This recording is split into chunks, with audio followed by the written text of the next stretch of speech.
المدد يا شيخ أجمير معين الدين لا إله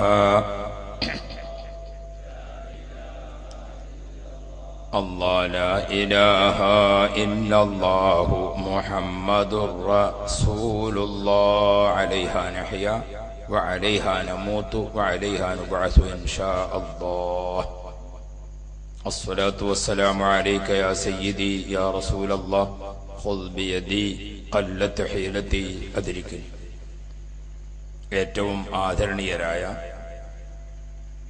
സയ്യിദ് സൈനുൽ ആബിദീൻ ബാഫഖി തങ്ങൾ അവർകൾ അല്ലാഹു ആഫിയത്തുള്ള ദീർഘായുസ് നൽകി അനുഗ്രഹിക്കുമാറാവട്ടെ. ബഹുമാന്യരായ ഉസ്താദുമാർ, അഹ്ലുസുന്നത്ത് വൽ ജമാഅത്തിന്റെ സ്നേഹനിധികളായ കൂട്ടുകാർ, സഹപ്രവർത്തകർ, സഹോദരിമാർ, ഈ നാട്ടിലെയും പരിസരത്തെയും മഹല്ലത്തിന്റെയും മറ്റുമായുള്ള കാരണവന്മാർ, പ്രിയപ്പെട്ടവർ, അല്ലാഹു ഈ സദസ്സിൽ കൂടിയ നമ്മെ കുടുംബസമേതം സ്നേഹജനങ്ങൾ ഒരുമിച്ച് സുഖലോക സ്വർഗത്തിൽ ഒരുമിച്ച് കൂട്ടുമാറാവട്ടെ. ആമീൻ എന്ന് ദുആ ചെയ്തുകൊണ്ട്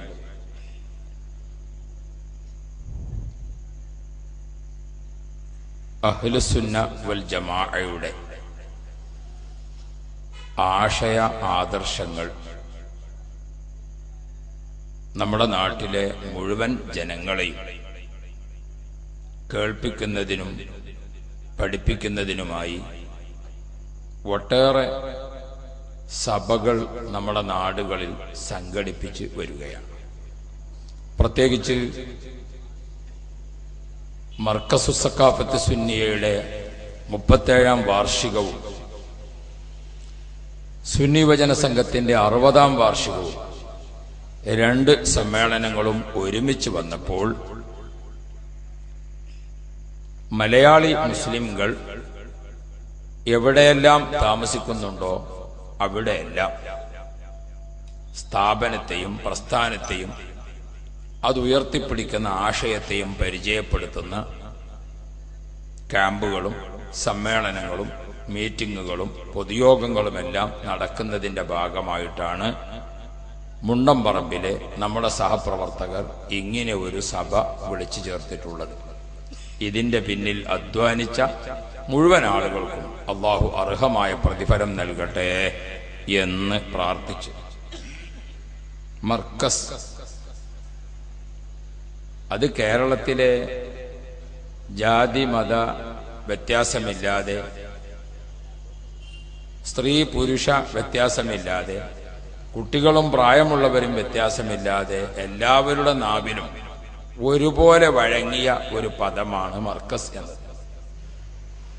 മർക്കസ് എന്ന പദം മലയാളമാണ് എന്നാണ് ആളുകൾ ഇപ്പോൾ മനസ്സിലാക്കിയിട്ടുള്ളത്. അത് ഒരു അറബി പദം ആണ് എന്നത് പലർക്കും അറിയില്ല. മലയാള പദമായിട്ടാണ് ആളുകൾ കാണുന്നത്. ഏത് ബസ്സിലെ കണ്ടക്ടറോട് മർക്കസ് എന്ന് പറഞ്ഞാലും അയാൾക്കറിയാം. ഏതൊരു ഉദ്യോഗസ്ഥനോടും തൊഴിലാളിയോടും സാധാരണക്കാരോടും മർക്കസ് എന്ന് പറഞ്ഞാൽ മർക്കസ് എന്ന പദം നാവിൽ ഒരിക്കലെങ്കിലും ഗുണത്തിനായാലും ദോഷത്തിനായാലും പറയാത്തവരില്ല. നമ്മെ സംബന്ധിച്ചിടത്തോളം മർക്കസ് എന്ന് ആര് പറഞ്ഞാലും,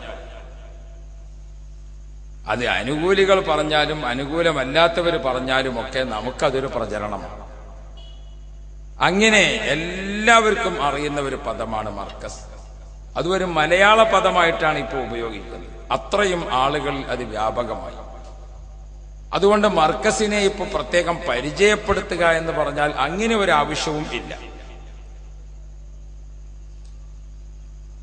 നമ്മുടെ നാട്ടിന്റെ ഏത് കുഗ്രാമത്തിൽ പോയാൽ, ഏത് പട്ടണത്തിൽ പോയാൽ, ഏത് ഗ്രാമങ്ങളിൽ ചെന്നാൽ മർക്കസിന്റെ തണൽ ലഭിച്ചിരിക്കുന്ന കുടുംബത്തിലെ അംഗങ്ങളെ നമുക്ക് കാണാൻ സാധിക്കും. 37 വർഷം കൊണ്ട് 70,000-ത്തിലധികം കുട്ടികൾ പഠനം പൂർത്തിയാക്കി പുറത്തിറങ്ങിയിട്ടുണ്ട് മർക്കസിൽ നിന്ന്. മർക്കസിന്റെ വിവിധ സ്ഥാപനങ്ങളിൽ നിന്ന് 37 വർഷം കൊണ്ട് 70,000-ത്തിലധികം വരുന്ന കുട്ടികൾ ആ സ്ഥാപനത്തിൽ നിന്ന് പഠനം പൂർത്തിയാക്കി ലോകത്തിന്റെ വിവിധ ഭാഗങ്ങളിൽ സേവനം ചെയ്യുന്നുണ്ട്. അക്കൂട്ടത്തിൽ 8,000-ന്റെയും 10,000-ന്റെയും ഇടക്ക് സഖാഫികളും കാമിൽ സഖാഫികളും ഖുർആൻ ഹാഫിളുമായ പണ്ഡിതന്മാർ ഉണ്ട്. മാത്രമല്ല, കേരളത്തിലെ പണ്ഡിതന്മാർക്ക് പണ്ഡിതൻ എന്നോ മുസ്ലിയാർ എന്നോ പറയുന്നതിന് പകരം ഉപയോഗിക്കുന്ന ഒരു പര്യായ പദമായിട്ടാണ് ഇപ്പോൾ സഖാഫി എന്ന പദം ആളുകൾ ഉപയോഗിച്ചു വരുന്നത്. ഒരു ഗ്രാമത്തിലെ 4 കാരണവന്മാർ അവരുടെ പള്ളിയിൽ ജോലി അന്വേഷിച്ച് തന്ന ഒരു മുസ്ലിയാരോട് നിങ്ങൾ ഏത് കോളേജിൽ നിന്നാ സഖാഫി ആയത് എന്ന് ചോദിച്ചു. അത്രയും സഖാഫികൾ എന്നത് ആളുകൾക്ക് പരിചയപ്പെട്ട് നിൽക്കുന്ന സംഗതിയാണ്. അതൊന്ന് പ്രത്യേകം പരിചയപ്പെടുത്തേണ്ട ആവശ്യം ഇല്ല. അൽഹംദുലില്ലാഹ്, ഈ നാട്ടിലെ എല്ലാ വിഭാഗം ജനങ്ങളുടെയും നിസ്സീമമായ സഹായ സഹകരണങ്ങളാണ് ഈ സ്ഥാപനത്തിന് ഇത്രയധികം സേവനങ്ങൾ ചെയ്യാൻ സാധിച്ചിട്ടുള്ളത്. അതിന് പിന്നിൽ ഇതുവരെ സഹായിച്ച സഹകരിച്ച മുഴുവൻ ആളുകൾക്കും അല്ലാഹുവേ നീ അർഹമായ പ്രതിഫലം നൽകണേ അല്ലാഹ് എന്ന് പ്രാർത്ഥിച്ചുകൊണ്ട് ലോകാലോകങ്ങൾക്ക് മുഴുവനും ഉടമസ്ഥൻ ഒരേ ഒരു ശക്തി മാത്രമാണ്. ഉടമസ്ഥൻ ഒരേ ഒരു ശക്തി മാത്രമാണ്. ആ ശക്തിയെ നാം വിളിക്കുന്നു അല്ലാഹ്. അല്ല, നാം ഹൃദയത്തിന്റെ അന്തർഭാഗത്ത് വിശ്വസിച്ച് പ്രഖ്യാപിക്കുന്നു അല്ലാഹു അല്ലാഹ്. ആകാശം അതിന്റെ ഉടമസ്ഥൻ അല്ലാഹുവാണ്. ഭൂമിയുടെ ഉടമസ്ഥൻ അല്ലാഹുവാണ്. ആ അല്ലാഹു സംവിധാനിച്ചതാണ് വായുവും വെള്ളവും വെളിച്ചവും. സൂര്യനും ചന്ദ്രനും അല്ലാഹുവിന്റെ ഉടമസ്ഥതയിലാണ്. ഉടമസ്ഥനായ അല്ലാഹു ഈ പ്രപഞ്ചത്തിൽ ഒട്ടേറെ സൗകര്യങ്ങളും സംവിധാനങ്ങളും ചെയ്തു വെച്ചു. അക്കൂട്ടത്തിൽ ഉടമസ്ഥനായ റബ്ബ് നാം ആവശ്യപ്പെടാതെ നമ്മെ അല്ലാഹു തആല സൃഷ്ടിച്ചു. നമുക്ക് സൃഷ്ടിപ്പ് നൽകിയപ്പോൾ ജന്മന അല്ലാഹു 2 അനുഗ്രഹത്തെ ഒരുമിച്ച് നൽകിക്കൊണ്ടാണ് നമ്മുടെ ജന്മം തീരുമാനിച്ചത്. ഒന്ന്, കോടാനക്കോടി സൃഷ്ടികളുടെ കൂട്ടത്തിൽ അല്ലാഹു ആദരിച്ചത് മനുഷ്യവിഭാഗത്തെയാണ്. അല്ലാഹു ബഹുമാനിച്ചത് മനുഷ്യവിഭാഗത്തെയാണ്. നമ്മുടെ ജന്മത്തിന് വേണ്ടി തീരുമാനിച്ചപ്പോൾ അല്ലാഹു അതിനെ തെരഞ്ഞെടുത്തത് മനുഷ്യ കുടുംബമായി. അൽഹംദുലില്ലാഹ്. രണ്ടാമത്, മനുഷ്യരായി പിറന്ന കൂട്ടത്തിൽ തന്നെ സൃഷ്ടാവിനെ അറിയാത്തവരും സൃഷ്ടാവിനെ അറിഞ്ഞു ധിക്കരിക്കുന്നവരും സൃഷ്ടാവിന്റെ ആസ്തിക്യത്തിൽ വിവിധങ്ങളായ കലർപ്പുകൾ വിശ്വസിക്കുന്നവരും ഒക്കെ ഉണ്ട്. എന്നാൽ ഈ കൂടിയ നമ്മെ സൃഷ്ടിക്കാൻ തീരുമാനിച്ച അല്ലാഹു ഒരു മുസ്ലിമായ മാതാവിന്റെയും പിതാവിന്റെയും സന്താനമായിട്ടാണ് നമ്മുടെ ജന്മം അല്ലാഹു നിശ്ചയിച്ചത്. അപ്പൊ അല്ലാഹു തആല ഒരേ സമയത്ത് നമ്മെ മനുഷ്യനായി സൃഷ്ടിച്ചു, അതോടൊപ്പം നമ്മെ മുസ്ലിമായിട്ട് സൃഷ്ടിച്ചു. നമ്മുടെ ശരീരത്തെയും അല്ലാഹു ബഹുമാനിച്ചു, നമ്മുടെ ആത്മാവിനെയും അല്ലാഹു ആദരിച്ചു.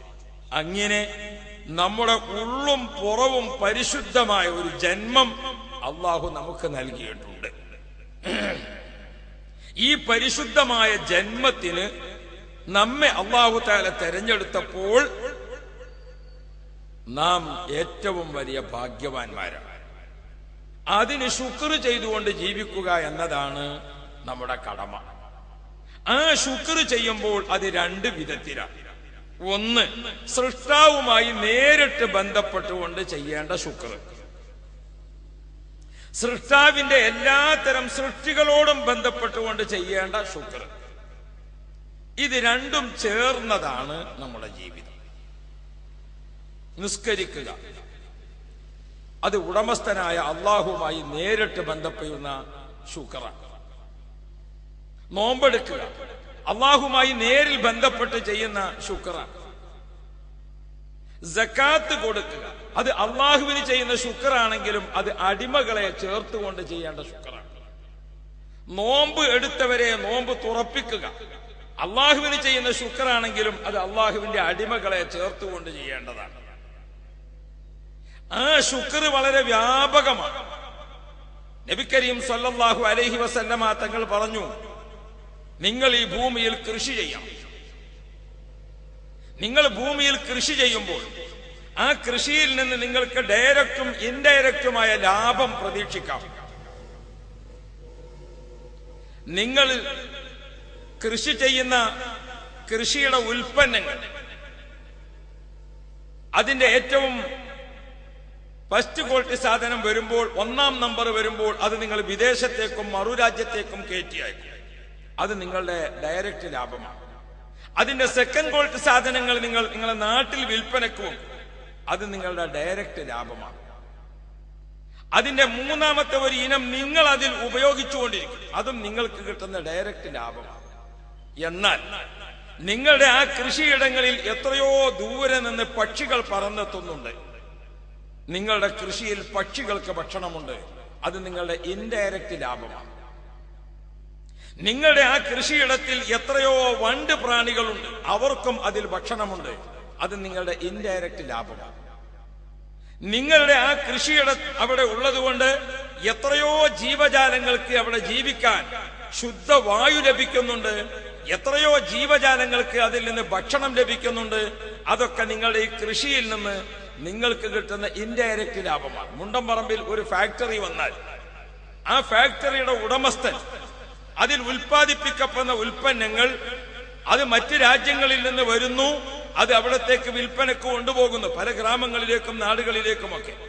ആ പ്രോഡക്റ്റ് ഏതാണോ അത് വിറ്റ് കിട്ടുന്ന പണം അദ്ദേഹത്തിന് നേരിട്ട് കിട്ടുന്ന ലാഭമാണ്. അതേ സമയത്ത് ആ ഫാക്ടറിയെ തേടി അങ്ങോട്ടേക്ക് വരുന്നു ദൂരെ നിന്ന് ഒരു വണ്ടി. ആ വണ്ടിക്കാരന് അതിൽ ഒരു ജോലി കിട്ടി, അതിൽ ഡ്രൈവർക്ക് ഒരു ജോലി കിട്ടി, അതിൽ ക്ലീനർക്ക് ഒരു ജോലി കിട്ടി. അവിടെ ലോഡിംഗ് അൺലോഡിംഗ് തൊഴിലാളികൾ വന്നപ്പോൾ അവർക്ക് അവിടെ ജോലി കിട്ടി. അവിടെ ഒരു ചായക്കടക്കാരൻ അതുമായി ബന്ധപ്പെട്ട് വന്നപ്പോൾ അദ്ദേഹത്തിന് കുടുംബത്തിനെ പോറ്റാനായി. അവിടെ കുറച്ച് ചെറിയ സ്റ്റേഷനറി സാധനങ്ങളൊക്കെ വിൽക്കുന്നവര് കച്ചവടക്കാരൻ വന്നപ്പോൾ അയാൾക്ക് അത് കുടുംബത്തിന്. അവിടെ ഈ സാധനങ്ങളൊക്കെ വാങ്ങുന്നതിന് വേണ്ടി പുറത്തുനിന്ന് കുറെ ആളുകൾ വന്നപ്പോൾ ആ ഗ്രാമത്തിന് ഒരു വികസനമായി. ഇതൊക്കെ ആ ഫാക്ടറിയുടെ ഉടമസ്ഥന്റെ അക്കൗണ്ടിലേക്ക് അറിയാതെ വന്നുകൊണ്ടിരിക്കുന്ന വരുമാനമാണ്. ആ ഫാക്ടറി മുഖേന ആ നാട്ടിൽ എത്ര പേർക്ക് തൊഴിൽ കിട്ടി, എത്ര കുടുംബങ്ങളാണ് അതുകൊണ്ട് ജീവിക്കുന്നത്. അദ്ദേഹത്തിന്റെ പ്രോഡക്റ്റിന്റെ നേരിട്ട് കിട്ടുന്ന ലാഭത്തിന്റെ 10 ഇരട്ടി അദ്ദേഹത്തിന് ഇൻഡയറക്റ്റ് ആയിട്ട് കിട്ടുന്നുണ്ട്. ഇതേപോലെ മഹാനായ പ്രവാചകൻ മുഹമ്മദുർ റസൂലുള്ളാഹ്, നിങ്ങൾ ഒരു കൃഷി ചെയ്യുമ്പോൾ ആ കൃഷിയിൽ നിങ്ങൾക്ക് ഡയറക്റ്റ് കിട്ടുന്ന വരുമാനത്തെക്കാൾ നിങ്ങൾ അറിയാത്ത ഒട്ടേറെ വരുമാനം നിങ്ങൾക്ക് കിട്ടുന്നുണ്ട്. ഓ പ്രിയപ്പെട്ട സഹോദരങ്ങളെ, ഇത് നിങ്ങൾ പരസ്പരം ചെയ്തിരിക്കേണ്ട ധർമ്മമാണ്. അവിടെയാണ് നമ്മൾ ഓർക്കേണ്ടത്. ഉടമസ്ഥനായ അള്ളാഹുവിന് ശുക്ർ ചെയ്യുമ്പോൾ ആ ശുക്ർ, ഒന്ന് അള്ളാഹുവിന് നേരിട്ട് ചെയ്യുന്ന ശുക്ർ, 2 എല്ലാ സൃഷ്ടിചരാചരങ്ങളോടും കാണിക്കുന്ന ശുക്ർ. ഇതാണ് വിശുദ്ധ ഖുർആൻ വഅഹ്സിനൂ, നിങ്ങൾ ഇഹ്സാൻ ചെയ്യുവീൻ എന്ന് ഖുർആൻ ഉത്ബോധിപ്പിച്ചിട്ടുണ്ട്. വഅഹ്സിനൂ, നിങ്ങൾ ഇഹ്സാൻ ചെയ്യണം. ഇവിടെ ഇപ്പോൾ ഉദ്ഘാടനം ചെയ്തത് ബഹുമാനപ്പെട്ട തങ്ങളവറുകളുടെ ഷറഫാക്കപ്പെട്ട കൈകൊണ്ട് ഉദ്ഘാടനം ചെയ്തത് ഒരു സാന്ത്വന കേന്ദ്രം. സയ്യിദ് അബ്ദുറഹ്മാൻ ബാഫക്ക് തങ്ങൾ നവ്വറ അല്ലാഹു മർക്കദ.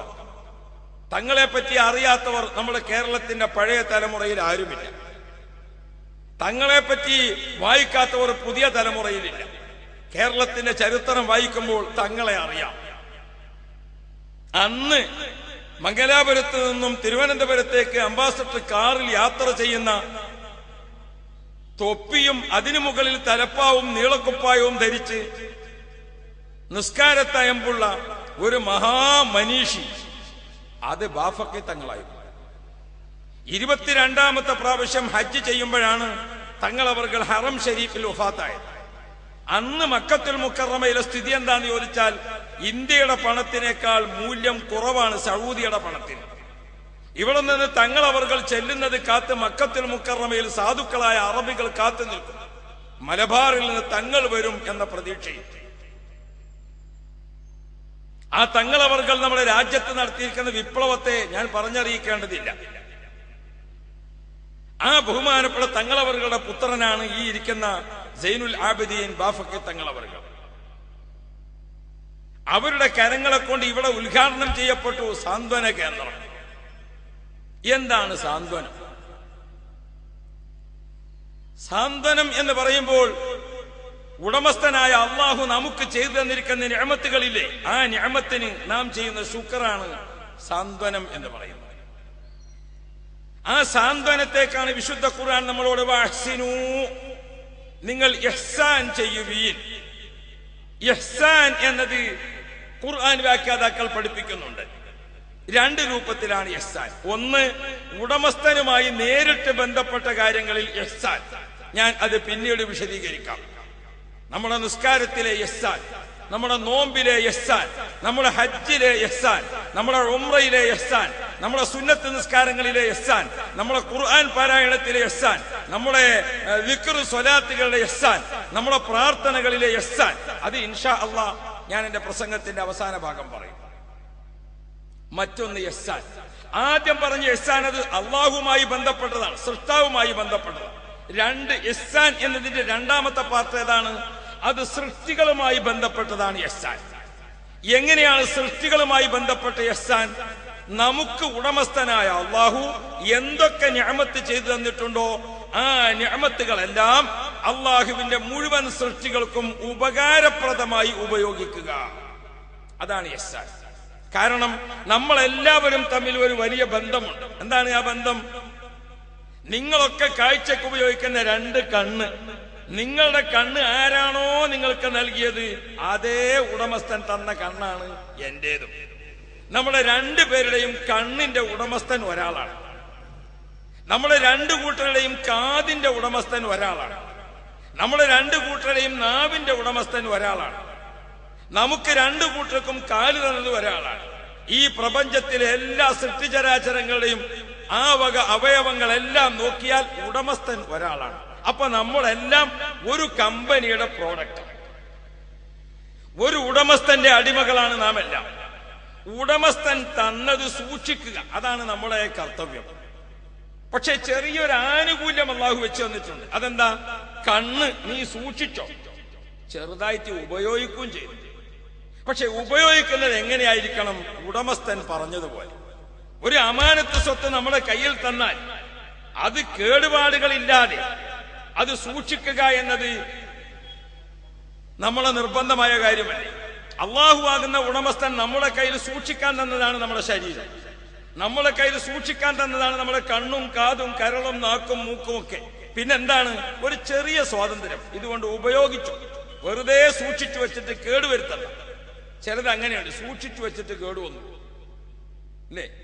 നമ്മൾ തുണിഷാപ്പിൽ നിന്ന് പുതിയൊരു തുണി വാങ്ങി, പക്ഷെ സുജൂദക്ക് പോയപ്പോ അതാണ് പൊട്ടി. അപ്പൊ അതെങ്ങനെ?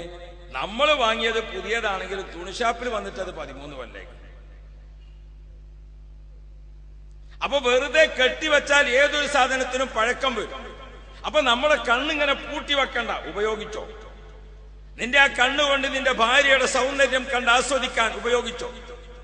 നിന്റെ മക്കളുടെ ആ ലോലമായ ചുണ്ടില്ലേ, നിന്റെ മക്കളുടെ ആ സ്നേഹസമ്പൂർണമായ കാപട്യമില്ലാത്ത കുട്ടികളുടെ പുഞ്ചിരിയില്ലേ, അത് കണ്ട് ആസ്വദിച്ചോ. കണ്ണ് ഉപയോഗിച്ചു, പക്ഷേ നിന്റേതല്ല. ആ കണ്ണിന്റെ ഉപയോഗം, കാതിന്റെ ഉപയോഗം, ഉപയോഗത്തിന്റെ സ്വാതന്ത്ര്യം ചെറുതായി നമുക്ക് അനുവദിച്ചു തന്നുകൊണ്ട് ഒരു സൂക്ഷിപ്പ് മുതലായിട്ടാണ് നമ്മുടെ കയ്യിൽ തന്നിട്ടുള്ളത്. ഇത് നമ്മൾ ഉപയോഗിക്കുമ്പോൾ വഅഹ്സിനൂ, നിങ്ങളിൽ ഇഹ്സാൻ ഉണ്ടാവണം. എന്താണ് ഇഹ്സാൻ ഉണ്ടാവുക എന്ന് പറഞ്ഞാൽ? നമ്മുടെ ഏതൊരു അവയവത്തിന്റെയും സാധനത്തിന്റെയും ഉപയോഗം നമുക്കും മറ്റുള്ളവർക്കും കൂടി ഉപകാരപ്രദമായി ഉപയോഗിക്കുക. നമ്മളെ കൈകൊണ്ട് ഒരു പേന എടുത്തുകൊണ്ട് നാം എഴുതുകയാണ്. ആ എഴുതുമ്പോൾ നീ ആ എഴുതിയത് വേറെ ഒരാൾ വായിച്ചാൽ അത് നിനക്കും ആ വായിച്ച ആൾക്കും ഉപകാരപ്രദമാകും. നിന്റെ നാവ് കൊണ്ട് നീ ഒരു വാക്ക് പറയുമ്പോൾ നിനക്കും കേട്ട ആൾക്കും അത് ഉപകാരം ചെയ്യണം. നിന്റെ കണ്ണുകൊണ്ട് നീ ഒന്ന് കാണുമ്പോൾ നിനക്കും ആ കണ്ടതിനും അത് ഒരു ഉപകാരമാകും. അങ്ങനെ ഏതൊന്നും നീ ഉപയോഗിക്കുമ്പോൾ ആ ഉപയോഗിക്കുന്നത് മറ്റുള്ളവർക്ക് കൂടി ഉപകാരപ്രദമായി ഉപയോഗിക്കുക. അതാണ് ഇഹ്സാൻ.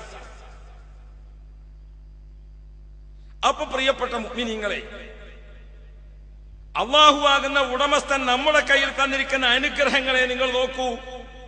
ആ അനുഗ്രഹങ്ങൾ ഏത് ഉപയോഗിക്കുമ്പോഴും മറ്റുള്ളവർക്ക് ഉപകാരപ്രദമാവുക. വേഗത്തിൽ മനസ്സിലാക്കാൻ നമുക്ക് നമ്മുടെ നാട്ടിലൊക്കെ വീടുകളിൽ വളർത്തുന്ന 2 തരം ജീവികളുണ്ട്. അപ്പുറത്തെ വീട്ടിൽ ഒരു പട്ടിയെ വളർത്തുന്ന ഒരാൾ, ഇപ്പുറത്തെ വീട്ടിൽ പശുവിനെ വളർത്തുന്ന ഒരാൾ. മനുഷ്യനോട് ഇണങ്ങി നിൽക്കുന്നതാണ് 2 ജീവിയും. 2 ജീവികളെയും 2 വീട്ടിൽ വളർത്തുന്നുണ്ട്. പശു അത് ഗർഭിണിയായി, അത് പ്രസവിച്ചു. ആ പശുവിൽ നിന്ന് പാല് ലഭിക്കാൻ തുടങ്ങി. ആ പശുവിന്റെ പാൽ നാട്ടുകാർക്ക് മുഴുവനും ഇഹ്സാൻ ആയിട്ടാണ് നിൽക്കുന്നത്. പശു പ്രസവിച്ചു നോക്കുമ്പോൾ ആ പശുവിന്റെ പാല് നോക്കൂ നിങ്ങൾ. ആ നാട്ടിലുള്ള എല്ലാ ആളുകൾക്കും പശുവിന്റെ പാല് നമ്പൂരിക്കും പറ്റും, നായർക്കും പറ്റും. പശുവിന്റെ പാല് ശൈഖിനും പറ്റും, മുരീദിനും പറ്റും. പശുവിന്റെ പാല് ഉസ്താദിനും പറ്റും, ശിഷ്യനും പറ്റും. പശുവിന്റെ പാല് തങ്ങൾക്കും പറ്റും, മൊയ്ലാർക്കും പറ്റും. പശുവിന്റെ പാല് ഡോക്ടർക്കും പറ്റും, രോഗിക്കും പറ്റും. പശുവിന്റെ പാല് കുട്ടികൾക്കും പറ്റും, വൃദ്ധന്മാർക്കും പറ്റും. പശുവിന്റെ പാല് അമ്മായിമാർക്കും പറ്റും, മരുമകൾക്കും പറ്റും. പശുവിന്റെ പാൽ നോക്കൂ നിങ്ങൾ, എല്ലാവർക്കും പശുവിൻ പാൽ നോക്കൂ നിങ്ങൾ. ഇനി ഏതെങ്കിലും ഒരാൾക്ക് പാല് ഉപയോഗിക്കാൻ പറ്റാത്തതുണ്ടോ? വിഷമിക്കണ്ടോ? കുറച്ച് കഴിഞ്ഞ് തൈരായിട്ട് ഉപയോഗിച്ചു, ഇല്ലേ മോരായിട്ട് ഉപയോഗിച്ചു, ഇല്ലേ വെണ്ണയായിട്ട് ഉപയോഗിച്ചു. അള്ളാഹു നമുക്ക് നൽകുന്നത്, നിങ്ങൾക്ക് അള്ളാഹു നൽകിയിരിക്കുന്ന അനുഗ്രഹങ്ങൾ പശുവിൻ പാല് പോലെ എല്ലാവർക്കും ഉപകാരപ്രദമായിരിക്കണം. അതാണ് ഇഹ്സാൻ. പശുവിന്റെ അകിടിൽ പാലിങ്ങനെ നിറഞ്ഞു നിൽക്കുമ്പോൾ അത് പിഴിഞ്ഞെടുക്കുന്നതിന് വേണ്ടി അതിന്റെ അടുത്തേക്ക് അങ്ങോട്ട് ചെല്ലുമ്പോൾ പശു അതിന്റെ കാല് വിടർത്തിയിട്ട് സൗകര്യം ചെയ്തു കൊടുക്കുകയാണ്. പശു അതിന്റെ പാല് ചുരത്തിയിട്ട് സൗകര്യം ചെയ്തു കൊടുക്കുകയാണ്. ആ പശുവിന്റെ സ്വഭാവം നിങ്ങൾ നോക്കൂ. ആ പശുവിന്റെ പാലിന്റെ ഗുണം നിങ്ങൾ നോക്കൂ. ആ പശുവിന്റെ പാല് വന്നപ്പോൾ ആ നാട്ടുകാർക്കെല്ലാം ചായക്കും പറ്റും, കാപ്പിക്കും പറ്റും. അള്ളാഹു ആകുന്ന ഉടമസ്ഥൻ വിശ്വാസികളെ, നിങ്ങൾക്ക് എന്തൊരു അനുഗ്രഹത്തെ നൽകിയിട്ടുണ്ടോ അത് പശുവിൻ പാല് പോലെ ഉപയോഗിക്കുക. അതാണ് വഅഹ്സിനൂ, നിങ്ങൾ ഇഹ്സാൻ ചെയ്യുക എന്ന് ഓർമ്മപ്പെടുത്തിയത്. ആ ഇഹ്സാൻ നമുക്ക് ജീവിച്ച് കാണിച്ചു തന്നു മുഹമ്മദുർ റസൂലുള്ളാഹി. അവിടെ നിന്ന് അത് പകർത്തി നമുക്ക് പഠിപ്പിച്ചു തന്നു സയ്യിദുനാ അബൂബക്കർ സിദ്ദീഖ്, ഉമർ ഇബ്നുൽ ഖത്താബ്, ഉസ്മാൻ ഇബ്നു അഫ്ഫാൻ, അലി ഇബ്നു അബീ ത്വാലിബ് റളിയല്ലാഹു അൻഹു, ഖുലഫാഉൽ അർബഅ നമുക്കത് പഠിപ്പിച്ചു.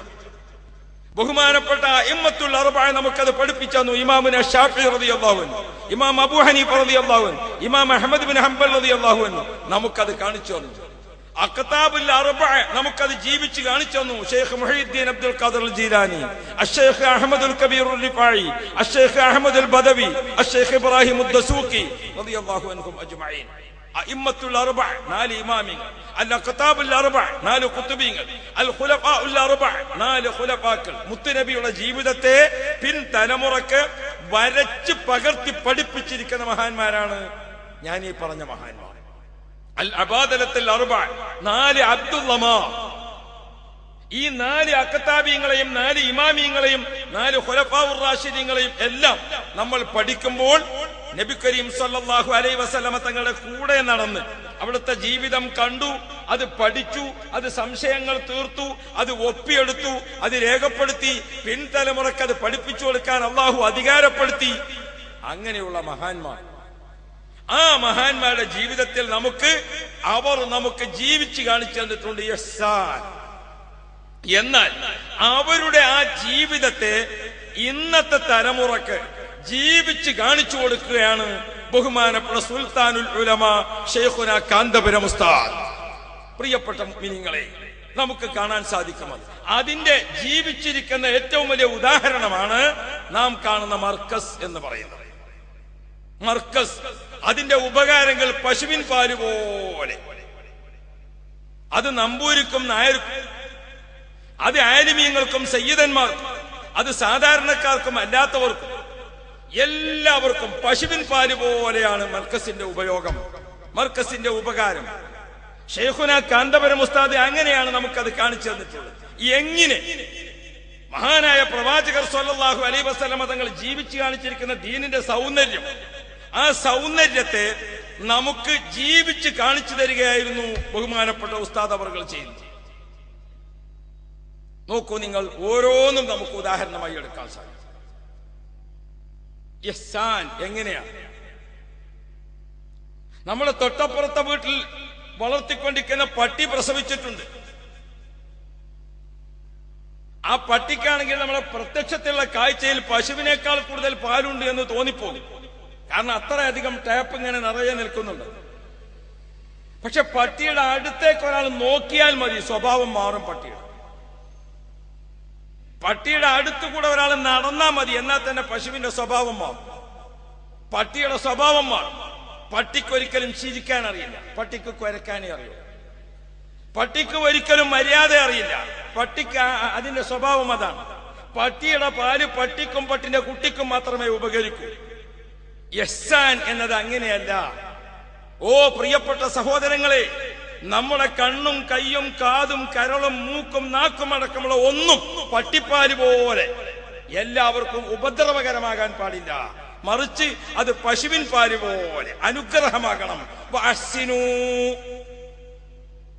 നിങ്ങൾ ഇഹ്സാൻ ചെയ്യുവീൻ. എങ്ങനെയാണ് ഇഹ്സാൻ എന്നത്? അത് പശുവിൻ പാല് പോലെ.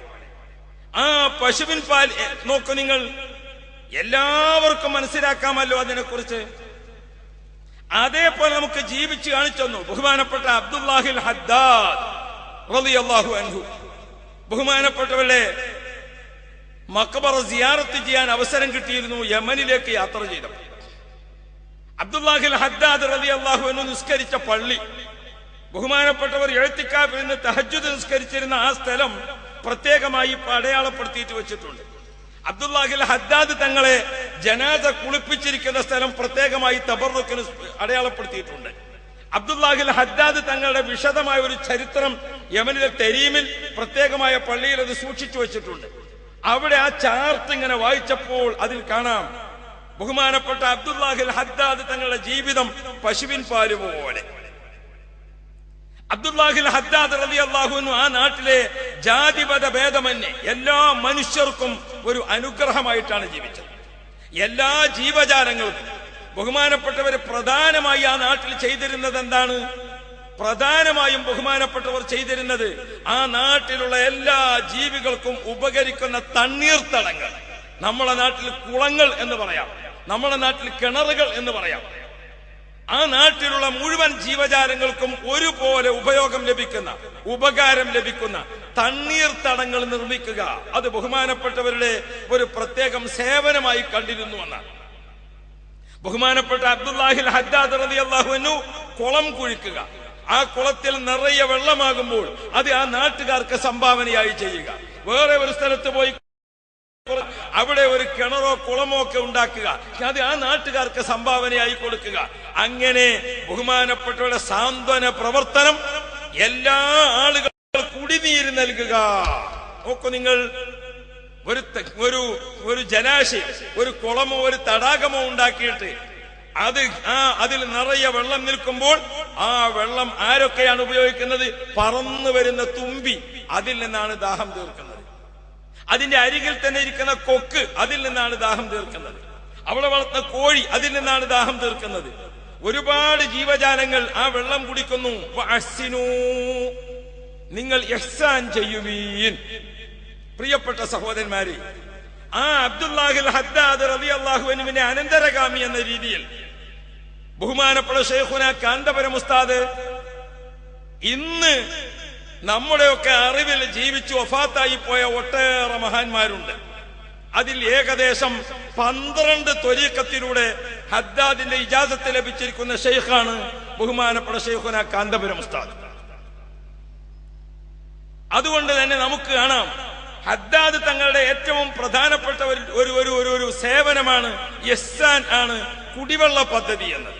ബഹുമാനപ്പെട്ട ശൈഖുനാ കാന്തപുരം ഉസ്താദിന്റെ നേതൃത്വത്തിൽ ഇന്ത്യ മഹാരാജ്യത്ത് കുടിവെള്ളം ലഭിക്കാതെ കഷ്ടപ്പെടുന്ന എത്ര പ്രദേശങ്ങളിലാണ് നൂറുകണക്കായ കിണറുകൾ കുഴിച്ചുകൊണ്ട് ബഹുമാനപ്പെട്ട മർക്കസിന്റെ കെയറോഫിൽ ശൈഖുനാ കാന്തപുരം ഉസ്താദിന്റെ ശറഫാക്കപ്പെട്ട കൈകൊണ്ട് എത്രയാണ് കിണറുകൾ കുഴിച്ചിട്ടുള്ളത്. കേരളത്തിന്റെ വിവിധ ഭാഗങ്ങളിൽ, വയനാടിന്റെ ഗിരിയോരങ്ങളിൽ, നീലഗിരിയുടെ ഭാഗങ്ങളിൽ, അല്ല തമിഴ്നാടിന്റെ ഒട്ടേറെ ഭാഗങ്ങളിൽ, ആസാമിന്റെയും ഗുജറാത്തിന്റെയും മധ്യപ്രദേശത്തിന്റെയും ഭാഗങ്ങളിൽ. ഓ പ്രിയപ്പെട്ട സഹോദരന്മാരെ, ഇന്ത്യ മഹാരാജ്യത്തിന്റെ മാപ്പിൽ ഏറ്റവും കൂടുതൽ മുസ്ലിങ്ങൾ താമസിക്കുന്ന മുർഷിദാബാദ് ജില്ലയിൽ നിങ്ങൾ യാത്ര ചെയ്തു നോക്കൂ. മർക്കസ് എന്ന് ബോർഡ് എഴുതി വച്ചിരിക്കുന്ന കുടിവെള്ള പദ്ധതി നൂറുകണക്കിന് നിങ്ങൾക്ക് കാണാം. നിങ്ങൾ ഇഹ്സാൻ ചെയ്യുവീൻ. മർക്കസ് ജനങ്ങളോടൊപ്പം, മർക്കസു സഖാഫത്തി സുന്നിയ, അതിന്റെ സേവന പ്രവർത്തനങ്ങളെ നാം വിലയിരുത്തുമ്പോൾ പ്രിയപ്പെട്ട സഹോദരന്മാരെ, നമ്മൾ പ്രത്യേകമായി മനസ്സിലാക്കണം, എത്രായിരം ജനങ്ങളാണ്, എത്രായിരം ജീവജാലങ്ങളാണ്, എത്രായിരം സൃഷ്ടിചരാചരങ്ങളാണ് കാന്തപുരം ഉസ്താദിന്റെ കൈകൊണ്ട് ലഭിച്ചിരിക്കുന്ന സഹായം മുഖേന കുടിവെള്ള പദ്ധതി നടപ്പാക്കിയപ്പോൾ ആ കുടിവെള്ള പദ്ധതിയിൽ നിന്ന് രാപ്പകൽ വ്യത്യാസമില്ലാതെ എത്ര ജീവജാലങ്ങളാണ് ദാഹം തീർക്കുന്നത്, എത്ര ജീവജാലങ്ങളാണ് ദാഹം തീർക്കുന്നത്, എത്ര മനുഷ്യരാണ് വെള്ളം കുടിക്കുന്നത്, എത്ര ആളുകളാണിത് വുളൂ ചെയ്യാൻ ഉപയോഗിക്കുന്നത്, എത്ര ആളുകളാണിത് കുടിക്കാൻ ഉപയോഗിക്കുന്നത്, എത്ര ആളുകളാണിത് കുളിക്കാൻ ഉപയോഗിക്കുന്നത്, എത്ര ആളുകളാണിത് അലക്കാൻ ഉപയോഗിക്കുന്നത്. അല്ലാഹു അല്ലാഹ് വഅഹ്സിനൂ. ഞാൻ എന്റെ പ്രിയപ്പെട്ട സുഹൃത്തുക്കളോട്, ഓ പ്രിയപ്പെട്ട സ്നേഹജനങ്ങളെ, നമ്മുടെ ഈ മുണ്ടംപറമ്പിന്റെ പ്രദേശത്തെ ഒരു സ്ഥലത്ത് വെള്ളം കിട്ടുന്നില്ലെങ്കിൽ അവിടെ ഒരു കുടിവെള്ള പദ്ധതി ഉണ്ടാക്കിയിട്ട് നാട്ടുകാർക്ക് ആമായി ഉപയോഗിക്കാൻ വേണ്ടി പറ്റാവുന്ന ഒരു കുളം കുഴിച്ചു കൊടുക്കാൻ നമുക്ക് സാധിച്ചിട്ടുണ്ടോ? നമ്മുടെ നാട്ടിലെ മലമുകളിൽ വെള്ളം കിട്ടാതെ വിഷമിക്കുന്ന ഒരാൾക്ക് ഒരു വെള്ള പദ്ധതി എത്തിച്ചു കൊടുക്കാൻ നമ്മുടെ ജീവിതം കൊണ്ട് നമുക്ക് കഴിഞ്ഞിട്ടുണ്ടോ? അത് സാധിക്കാത്ത നമ്മളാണോ ആയിരക്കണക്കായ ജീവജാലങ്ങൾക്കും ആയിരക്കണക്കായ മനുഷ്യമക്കൾക്കും കുടിവെള്ള പദ്ധതിയുടെ നൂറുകണക്കായ പദ്ധതികൾ ഇന്ത്യ മഹാരാജ്യത്തിന്റെ വിവിധ ഭാഗങ്ങളിൽ ധാരാളമായി നടത്തിക്കൊണ്ടിരിക്കുന്ന കാന്തപുരം ഉസ്താദിനെ കുറിച്ച് മനസ്സിൽ, ഓ പ്രിയപ്പെട്ടവരെ, മോശമായ ചിന്ത സൂക്ഷിക്കുന്നത് നമ്മളാണോ?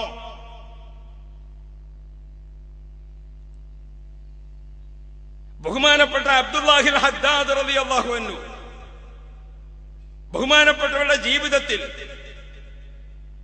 എത്രയോ ആയിരക്കണക്കായ ആളുകൾക്ക് കുടിവെള്ള പദ്ധതി മാത്രമല്ല, ഇസ്ലാമിക ചരിത്രത്തിൽ വിപ്ലവങ്ങൾ സൃഷ്ടിച്ചിരിക്കുന്ന ഒട്ടേറെ നവോത്ഥാന നായകരെ കുറിച്ച് പഠിക്കുമ്പോൾ ഏറ്റവും കൂടുതൽ പുതിയ തലമുറയിലെ ചെറുപ്പക്കാർ വായിച്ചിരിക്കേണ്ട ഒരു ചരിത്രമാണ് സലാഹുദ്ദീൻ അയ്യൂബി തങ്ങളുടേത്.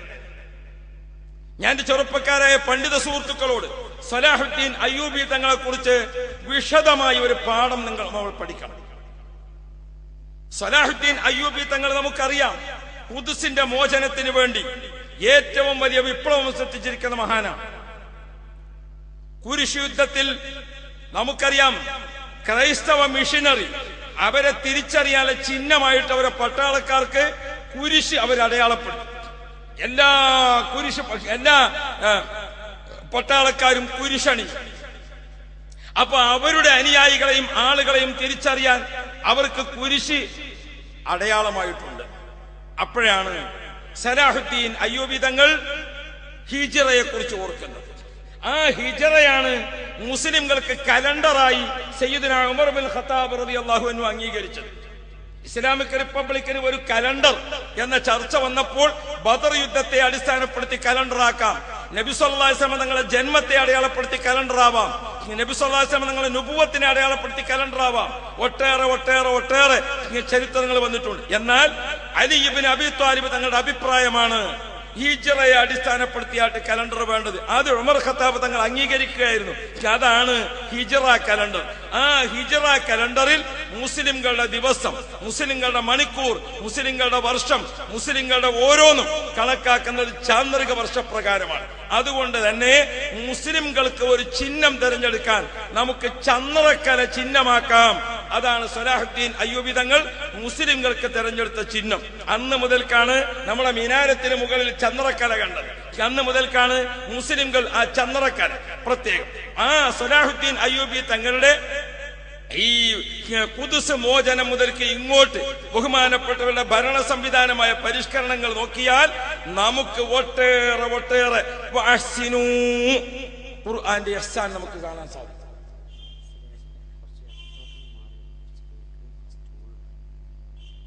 അവിടെയും സ്റ്റൂളിലാണ്, ബാക്ക് തന്നെ അല്ലേ? ഈ ഇരിക്കണവര് മാറിയിട്ടുണ്ട് സ്റ്റൂൾ അവൾക്ക് വിട്ടൂടെ അല്ലേ?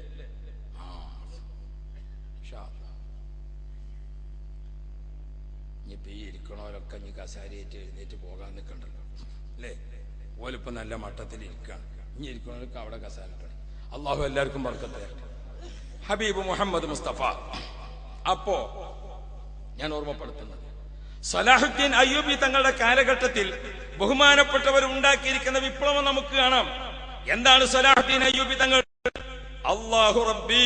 സലാഹുദ്ദീൻ അയ്യൂബി തങ്ങളുടെ ഭരണ കാലഘട്ടത്തിൽ ഇസ്ലാമിക് റിപ്പബ്ലിക്കിന്റെ എല്ലാ ഭാഗങ്ങളിലും അന്ന് കാൽനട യാത്രക്കാർ വർദ്ധിച്ച കാലഘട്ടമാണ്. അന്ന് മോട്ടോർ വാഹനങ്ങൾ ഇല്ലാത്തത് കൊണ്ട് കഴുതപ്പുറത്തും അതേപോലെ തന്നെ കുതിര സവാരിയും അതേപോലെ തന്നെ ഒട്ടകപ്പുറത്തും ഒക്കെയാണ് അന്നത്തെ യാത്ര. ആ യാത്ര ചെയ്ത് പോകുന്ന ആളുകൾക്ക് ഓരോ നിശ്ചിത സ്റ്റേജ് എത്തുമ്പോൾ അവിടെ എല്ലാം തണ്ണീർപ്പന്തൽ പദ്ധതി നടപ്പാക്കിയിരിക്കുന്ന മഹാനാണ് സലാഹുദ്ദീൻ അയ്യൂബി തങ്ങൾ. എല്ലാ സ്ഥലങ്ങളിലും സലാഹുദ്ദീൻ അയ്യൂബി തങ്ങളെ രാജ്യത്ത് എല്ലാ സ്ഥലത്തും കുടിവെള്ള പദ്ധതി. അഷ്റഫുൽ വറ മുഹമ്മദ് മുസ്തഫ മുത്തുനബി സല്ലല്ലാഹു അലൈഹി വസല്ലമ ജീവിച്ച് കാണിച്ച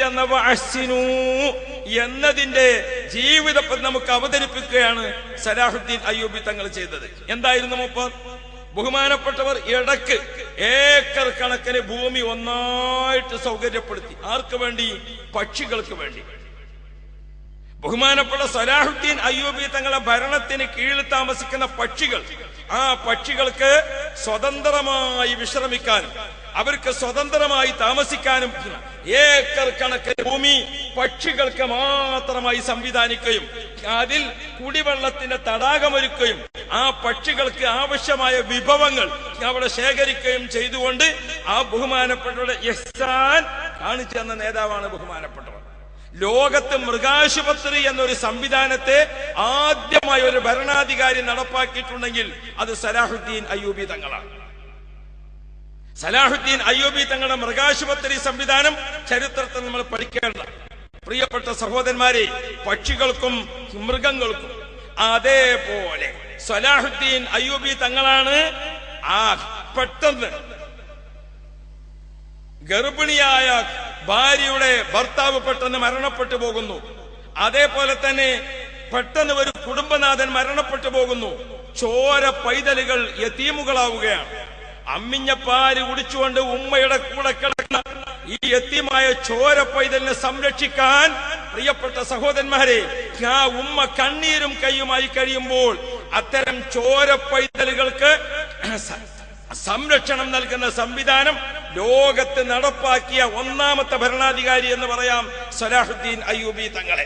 എങ്കിൽ പ്രിയപ്പെട്ട മുഅ്മിനീങ്ങളെ, ബഹുമാനപ്പെട്ട ശൈഖുന കാന്തപുരം ഉസ്താദ് ആ സലാഹുദ്ദീൻ അയ്യൂബി തങ്ങളെ നമുക്ക് ജീവിച്ച് വരച്ച് കാണിച്ചു തരുന്നത് പോലെ നിങ്ങൾ ഓർത്തു നോക്കൂ. നമ്മുടെ ഇന്ത്യ മഹാരാജ്യത്ത് ബഹുമാനപ്പെട്ട ശൈഖുന കാന്തപുരം ഉസ്താദ് ചെയ്യുന്ന അനാഥകൾക്ക് വേണ്ടിയുള്ള സേവനം, അനാഥകൾക്ക് വേണ്ടിയുള്ള സേവനം, അത് മാത്രം എന്റെ നാട്ടുകാരെ നാം ഒന്ന് പഠിക്കാൻ തീരുമാനിച്ചാൽ എത്രമാത്രം വലിയ വിപ്ലവമാണ് ഉസ്താദ് ആ വിഷയത്തിൽ ചെയ്യുന്നത്. അല്ലാഹു അല്ലാഹ്. ചോര പൈതങ്ങൾ. ഒരു ഗർഭിണിയായ പെണ്ണിനെ സംബന്ധിച്ചിടത്തോളം അവളുടെ മനസ്സിന്റെ ഏറ്റവും വലിയ സമാധാനം ആരാണ്? അവളുടെ ഭർത്താവാണ്. ഭർത്താവ് മരണപ്പെട്ടു. ആ ഉമ്മ പ്രസവിച്ചു ചോര പൈതൽ. ആ കുഞ്ഞിനെ സംരക്ഷിക്കാൻ ആ ഉമ്മയുടെ കയ്യിൽ യാതൊരു വകുപ്പുമില്ല. പട്ടിണി കിടക്കുന്ന കുടുംബം. അങ്ങനത്തെ കുടുംബത്തിലെ അനാഥകളായ ചോര പൈതങ്ങളെ ബഹുമാനപ്പെട്ട ശൈഖുന കാന്തപുരം ഉസ്താദിന്റെ ഇഹ്സാന്റെ ഭാഗമായി പ്രിയപ്പെട്ട സഹോദരന്മാരെ, കേരളത്തിൽ എവിടെയും, തമിഴ്നാട്ടിൽ എവിടെയും, കർണാടകത്തിൽ എവിടെയും, ഇന്ത്യ മഹാരാജ്യത്ത് എവിടെയും അത്തരം ചോര പൈതങ്ങളുണ്ടോ ആ പൈതങ്ങളുടെ വിവരം ശേഖരിച്ച്, അവരുടെ അഡ്രസ്സുകൾ ശേഖരിച്ച്, ആ കുഞ്ഞുങ്ങളെ സംബന്ധിച്ചുള്ള വിവരങ്ങൾ എടുത്ത് ആ ചോര പൈതങ്ങളുടെ ആ അമ്മിഞ്ഞപ്പാൽ കൊടുക്കുന്ന ഉമ്മയെയും കുഞ്ഞിനെയും സംരക്ഷിക്കുന്ന ഒരു പദ്ധതി നമ്മുടെ നാട്ടിൽ നടപ്പാക്കിക്കൊണ്ട് ഏറ്റവും വലിയ സേവനം ചെയ്തുകൊണ്ട് വഅഹ്സിനൂ നമുക്ക് കാണിച്ചെന്ന നേതാവാണ് ശൈഖുന കാന്തപുരം ഉസ്താദ്. പ്രിയപ്പെട്ട സഹോദരന്മാരെ, ആ ചോര പൈതങ്ങൾ മാത്രം നമ്മുടെ ഇന്ത്യ രാജ്യത്ത് ഇപ്പോൾ 2000-ന് മുകളിൽ കുട്ടികളെ മർക്കസ് ഇപ്പോൾ സംരക്ഷിച്ചു വരുന്നുണ്ട്. ബഹുമാനപ്പെട്ട ശൈഖുന കാന്തപുരം ഉസ്താദിനെ ചെയ്യുന്നവരോട് ഒരു കുട്ടിക്ക് സഹായം ചെയ്യാൻ നമ്മുടെ ജീവിതകാലത്ത് നമുക്ക് കഴിയണ്ട നമ്മൾ ആലോചിച്ചിട്ടുണ്ടോ? 2000-ത്തിലധികം വരുന്ന ചോര പൈതങ്ങളായ അനാഥ മക്കളെ സംരക്ഷിക്കുന്ന ഒരു പിതാവ് ഇന്ത്യ മഹാരാജ്യത്ത് ജീവിച്ചിരിപ്പുണ്ടെങ്കിൽ അത് ശൈഖുന കാന്തപുരം ഉസ്താദാണ്. അത് നമ്മെ ആരെയും ബോധ്യപ്പെടുത്താനല്ല. വിശുദ്ധ ഖുർആൻ വഅഹ്സിനൂ, നിങ്ങൾ ഇഹ്സാൻ ചെയ്യണേ എന്ന് ഓർമ്മപ്പെടുത്തിയിട്ടുണ്ട്. അല്ലാഹുവിന്റെ ഖുർആൻ വഅഹ്സിനൂ, അതാണ് കാന്തപുരം ഉസ്താദിന്റെ ഇഹ്സാൻ. എന്നിട്ടോ പ്രിയപ്പെട്ട സഹോദരന്മാരെ, ആ ചോര പൈതങ്ങൾ അത് ഉമ്മയുടെ ചൂട് തട്ടിക്കൊണ്ട് കിടന്ന് ആ കുഞ്ഞുങ്ങൾ വളരുമ്പോൾ ആ സമയത്ത് ആ ഉമ്മയുടെ കയ്യിൽ കിട്ടത്തക്ക രീതിയിൽ ആ സഹായങ്ങൾ എത്തിച്ചു കൊടുക്കുന്നു. പിന്നീട് ആ കുഞ്ഞ് വളർന്നു, ആ കുട്ടി വളർന്നു. ആ കുഞ്ഞിനെ അടുത്ത വിദ്യാഭ്യാസ സ്ഥാപനത്തിൽ ചേർക്കാൻ വേണ്ടി സമയമാകുമ്പോൾ നമ്മുടെ കേരളത്തിൽ അത് നിലമ്പൂരിലാണെങ്കിലും അരീക്കോടാണെങ്കിലും, അത് ഈ കീഴ്ശേരിയിലാണെങ്കിലും, അത് കൊണ്ടോട്ടിയിലാണെങ്കിലും, അത് മലപ്പുറത്താണെങ്കിലും, സുബ്ഹാന ജല്ല ജലാലു നമ്മുടെ രാജ്യത്തിന്റെ ഏത് ഭാഗത്താണെങ്കിലും മഹാനായ കാന്തപുരം ഉസ്താദിന്റെ മർക്കസിനോട് അഫിലിയേറ്റ് ചെയ്തിരിക്കുന്ന ഒട്ടേറെ ചെറിയ സ്ഥാപനങ്ങൾ, വലിയ സ്ഥാപനങ്ങൾ ലാ ഹൗല വലാ ഖുവത ഇല്ലാ ബില്ലാഹ് അൽഹംദുലില്ലാഹ് ഇന്ന് കേരളത്തിൽ നിറഞ്ഞു നിൽക്കുകയാണ്. ആ കുഞ്ഞുങ്ങൾക്ക് അവിടെ ചേർന്ന് പഠിക്കാം. ഇല്ലേ, ആ കുഞ്ഞുങ്ങളെ മാതാക്കൾക്ക് സന്തോഷമാണോ? ആ ചോര പൈതങ്ങൾ അവര് പിച്ച വെച്ച് നടക്കാൻ തുടങ്ങിയാൽ അവരെ മർക്കസിൽ ചേർക്കാം. അങ്ങനെ ആ ചോര പൈതലിന്, ആ ചെറിയ കുഞ്ഞിന് അതിന്റെ KG ക്ലാസ് മുതൽ ആ കുട്ടിയുടെ ഭാവിയിൽ എത്ര വരെ ഉയർന്ന് പഠിക്കാനുള്ള ആരോഗ്യവും ബുദ്ധിയും കഴിവും തന്റേടവുമാണ് അല്ലാഹു തആല ആ കുട്ടിയിൽ സൃഷ്ടിക്കുന്നത്, അത്രയും അവനെ പഠിപ്പിക്കുന്ന മുഴുവൻ ഉത്തരവാദിത്വവും ബഹുമാനപ്പെട്ട ശൈഖുന കാന്തപുരം ഉസ്താദ് മർക്കസിലൂടെ ചെയ്തുകൊണ്ടിരിക്കുന്നു. സഹോദരങ്ങളെ, 1ഉം 2ഉം 100ഉം അല്ല, 1000കണക്കിന് മക്കളെ ആ രൂപത്തിൽ പോറ്റുകയാണ്. ആ യതീമായ മക്കൾ KG ക്ലാസ്സിൽ വന്നു. ആപ്പിൾ എന്ന് പഠിക്കുന്നതിന്റെ കൂടെ ആ കുട്ടികൾക്ക് അല്ലാഹ് എന്ന് പഠിപ്പിക്കുന്നുണ്ട്. ഒരു കുടക്കീഴിൽ കാലിക വിദ്യാഭ്യാസവും മതവിദ്യാഭ്യാസവും അതിന്റെ വളർച്ച ആത്മീയ അന്തരീക്ഷത്തിലും. അതാണ് ബഹുമാനപ്പെട്ട കാന്തപുരം ഉസ്താദ് ഉണ്ടാക്കിയിരിക്കുന്ന വിദ്യാഭ്യാസ വിപ്ലവം. മർക്കസ് എന്ന സമുച്ചയത്തിൽ നമ്മൾ പോയി നോക്കിയാൽ അവിടെ നിങ്ങൾ നിസ്കരിക്കാൻ വേണ്ടി ആ പള്ളിയിൽ കയറൂ. ആ പള്ളിയിൽ നിങ്ങൾ നിസ്കരിക്കാൻ കയറൂ. അവിടുത്തെ ഗ്രൗണ്ടിൽ കുട്ടികൾ കളിക്കുന്നത് നോക്കൂ. നിങ്ങൾ പോയിട്ട് ആ കളിക്കുന്ന കുട്ടികളെ കൂട്ടത്തിൽ, ആ ഭക്ഷണം കഴിക്കുന്ന ഹാളിലെ കുട്ടികളെ കൂട്ടത്തിൽ, ഞാൻ നിസ്കരിക്കുന്ന പള്ളിയിലെ കുട്ടികളെ കൂട്ടത്തിൽ ഏതാണ് അനാഥ കുട്ടി, ഏതാണ് പിന്നെ ബോർഡിംഗിൽ ഫീസ് കൊടുത്ത് പഠിക്കുന്ന കുട്ടി, ഏതാണ് അഗതി കുട്ടി എന്ന് ഒരിക്കലും തിരിച്ചറിയാൻ പറ്റാത്ത വിധം അവരുടെ വസ്ത്രം, അവരുടെ ഭക്ഷണം, അവരുടെ താമസം, അവരുടെ കളിസ്ഥലം, അവരുടെ വിദ്യാഭ്യാസം ഒരേപോലെ. ഒരിക്കലും ഒരാൾക്ക് ചെന്നാൽ ഇത് അനാഥ കുട്ടിയാണല്ലോ എന്ന് തോന്നുന്ന, അനാഥ കുട്ടിക്ക് വേർതിരിച്ച് മനസ്സിലാക്കാൻ സാധിക്കാതെ പണക്കാരന്റെ കുട്ടിയും പണിക്കാരന്റെ കുട്ടിയും അനാഥ കുട്ടിയും ഒരുപോലെ വളരുന്ന ആനന്ദകരമായ കാഴ്ചയ്ക്ക് വേദിയൊരുക്കിയത് പ്രിയപ്പെട്ട സഹോദരന്മാരെ, അത് മർക്കസു സഖാഫത്ത് സുന്നിയാണ്. അതുകൊണ്ട് തന്നെ മർക്കസിന്റെ പ്രോഡക്റ്റുകൾ നമുക്ക് ഈ രാജ്യത്ത് നിറഞ്ഞു നിൽക്കുന്നത് കാണാം. എത്ര യതീംഖാനകൾ നമ്മുടെ നാട്ടിലുണ്ട്, എവിടെ അതിന്റെ പ്രോഡക്റ്റുകൾ? ഇസ്ലാമിക ദീനി ദഅവത്തിന്റെ രംഗത്ത് ഈ യതീംഖാനകൾ ഒരുപാടുണ്ടല്ലോ നമ്മുടെ നാട്ടിൽ. ദീനി സേവന രംഗത്ത് അവരെ നിങ്ങൾ കാണിച്ചു തരൂ. ഞാൻ ആരെയും കുറ്റപ്പെടുത്തുകയല്ല. മർക്കസു സഖാഫത്ത് സുന്നിയ, ആ സ്ഥാപനത്തിൽ നിന്ന് പഠനം പൂർത്തിയാക്കിയിരിക്കുന്ന മക്കൾ, ഓ പ്രിയപ്പെട്ടവരെ, യതീമായ ചോരപ്പൈതലിനെ അമ്മിഞ്ഞപ്പാല് കുടിച്ച് കിടക്കുന്ന സമയം മുതൽ ആ കുഞ്ഞിനെ വളർത്തി, ആ കുഞ്ഞിനെ ഉയർത്തി, ആ കുട്ടിയെ മർക്കസിന്റെ കീഴ്സ്ഥാപനങ്ങളിൽ ചേർത്തു. അവിടെ നിന്ന് പഠനം പൂർത്തിയാക്കി ആ കുഞ്ഞ് മർക്കസിലെത്തി. അവിടെ നിന്ന് ബിരുദവും ബിരുദാനന്തര ബിരുദവും എടുത്താൽ ആ കുട്ടിക്ക് മർക്കസിൽ നിന്ന് ഡയറക്റ്റ് വിദ്യാഭ്യാസം കൊടുക്കാൻ പറ്റാത്ത ഏതെങ്കിലും വിദ്യാഭ്യാസമാണ് ആ കുട്ടിക്ക് പഠിക്കേണ്ടതെങ്കിൽ ഇന്ത്യ മഹാരാജ്യത്തിന്റെ ഏതെല്ലാം യൂണിവേഴ്സിറ്റികളുണ്ടോ ആ യൂണിവേഴ്സിറ്റികളിലെല്ലാം മർക്കസിൽ നിന്നുള്ള മക്കൾ പഠിക്കുന്നുണ്ട്. ഇന്ത്യ രാജ്യത്തിന്റെ പുറത്ത് വിദേശ രാജ്യങ്ങളിൽ ഒട്ടേറെ യൂണിവേഴ്സിറ്റികളിൽ മർക്കസിന്റെ മക്കൾ പഠിക്കുന്നുണ്ട്. പോരാ പ്രിയപ്പെട്ട നാട്ടുകാരെ, AP ഉസ്താദിന്റെ വാസിനു എവിടെയാണ് എത്തി നിൽക്കുന്നത്? ആ യതീമായ കുഞ്ഞ് പഠനം പൂർത്തിയാക്കി. അവന്റെ താമസവും ഭക്ഷണവും യൂണിഫോം, അവന്റെ പെരുന്ന ഡ്രസ്സും, അവന്റെ ചെരുപ്പും, അവന്റെ പേനയും, അവന്റെ ബാഗും എല്ലാം AP ഉസ്താദാകുന്ന പിതാവാണ് അവർക്ക് നൽകുന്നത്. ആ പിതാവ് അമേരിക്കയിലോ ആഫ്രിക്കയിലോ ദക്ഷിണാഫ്രിക്കയിലോ അതല്ലെങ്കിൽ ഏഷ്യയിലോ അതല്ലെങ്കിൽ മധ്യേഷ്യയിലോ ലോകത്തിന്റെ ഏത് ഭാഗത്തും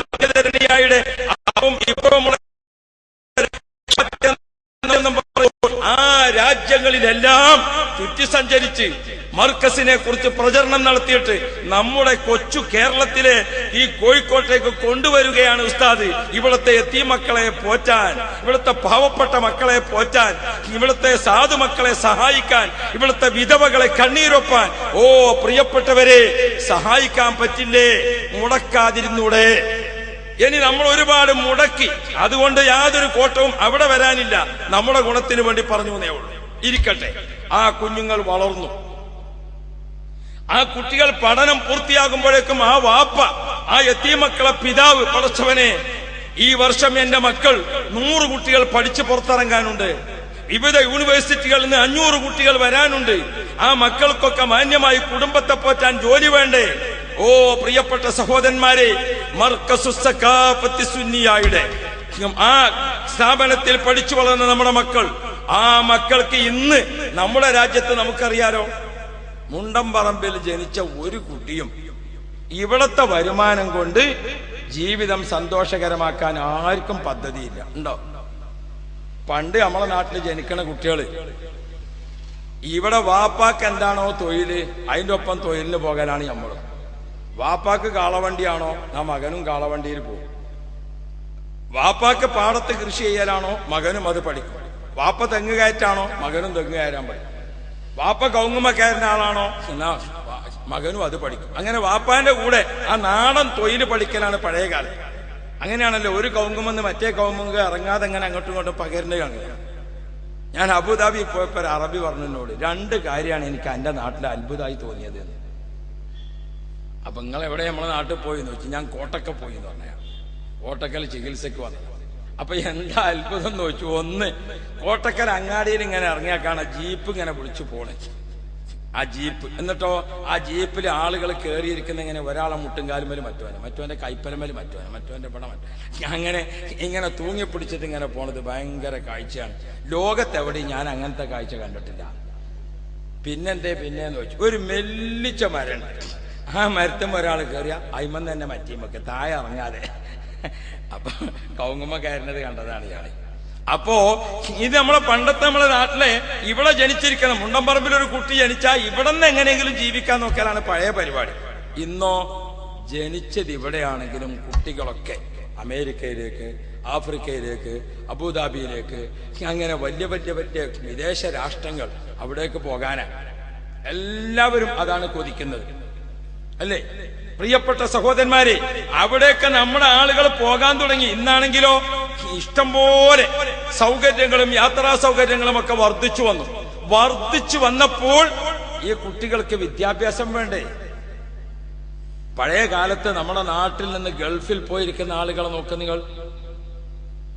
GCCയുടെ രാഷ്ട്രങ്ങളിൽ 2 ലക്ഷവും 3 ലക്ഷവും ഒക്കെ ശമ്പളം വാങ്ങുകയും ഇയർലി ടിക്കറ്റ് ഫ്രീ ആയിട്ട് ലഭിക്കുകയും കുട്ടികളുടെ വിദ്യാഭ്യാസം ഫ്രീ ആയിട്ട് ലഭിക്കുകയും വാഹനവും താമസവും സൗകര്യങ്ങളും ഒക്കെയുള്ള തസ്തികകളിൽ ഉന്നതന്മാരായ ആളുകൾ ജോലി ചെയ്യുന്നുണ്ട്.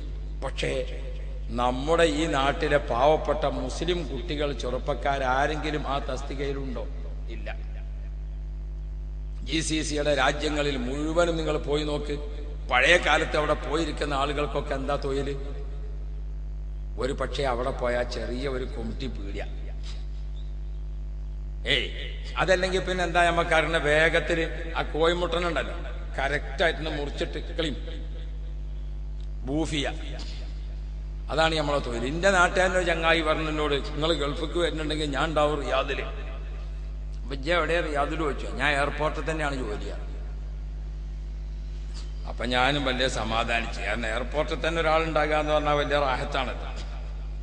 എയർപോർട്ടിൽ പോയിട്ട് ഞാൻ അങ്ങനെ നോക്കി ഒരു 3/4 മണിക്കൂർ നോക്കിയിട്ട് ഇരിക്കുന്ന ഒരു കസേരയിലും എന്റെ നാട്ടുകാരനെ കാണാൻ.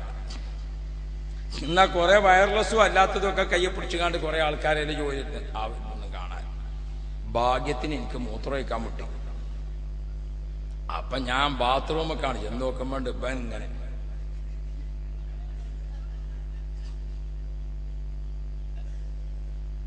എയർപോർട്ടിൽ എന്താ ജോലി നിങ്ങൾക്ക് മനസ്സിലായി?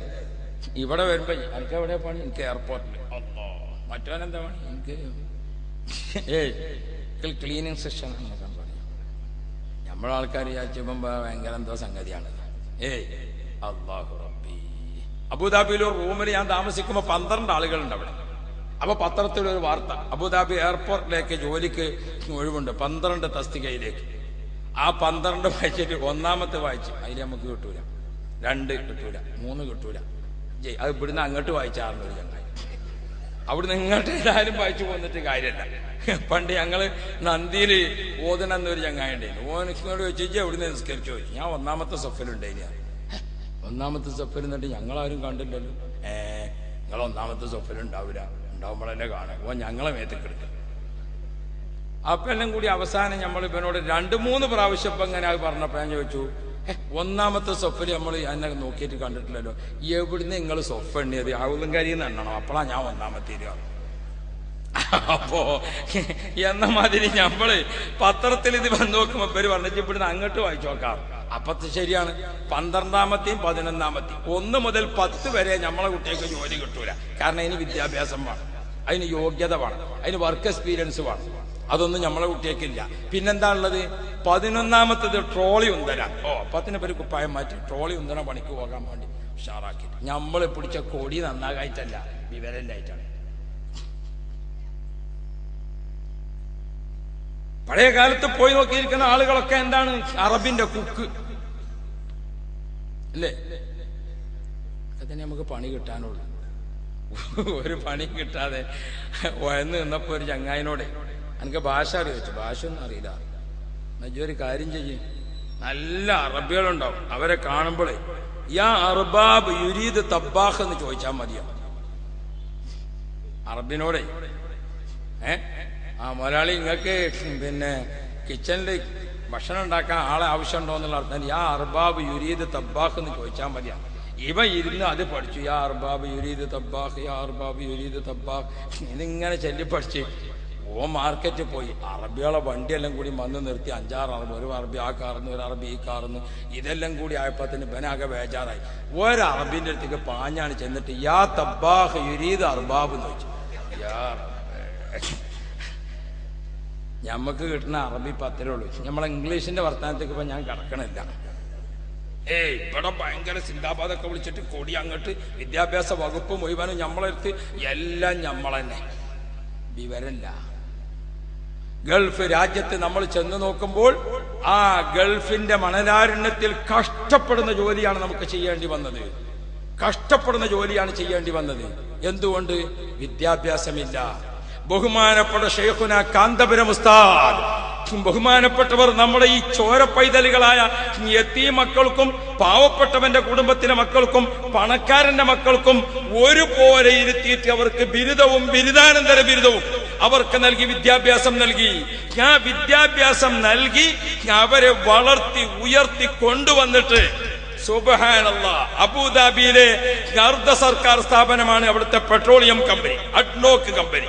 അവിടുത്തെ അഡ്നോക്ക് കമ്പനിയുടെ ആളുകളുമായി കാന്തപുരം ഉസ്താദ് ഡയറക്റ്റ് ബന്ധപ്പെട്ടു. നമ്മുടെ ഒരു രാഷ്ട്രീയ നേതാവിന്റെയും എഴുത്തും കൊണ്ട് അവിടെ പോയിട്ട് കാര്യമില്ല, അത് ഉസ്താദിന് ആ പതിവുമില്ല.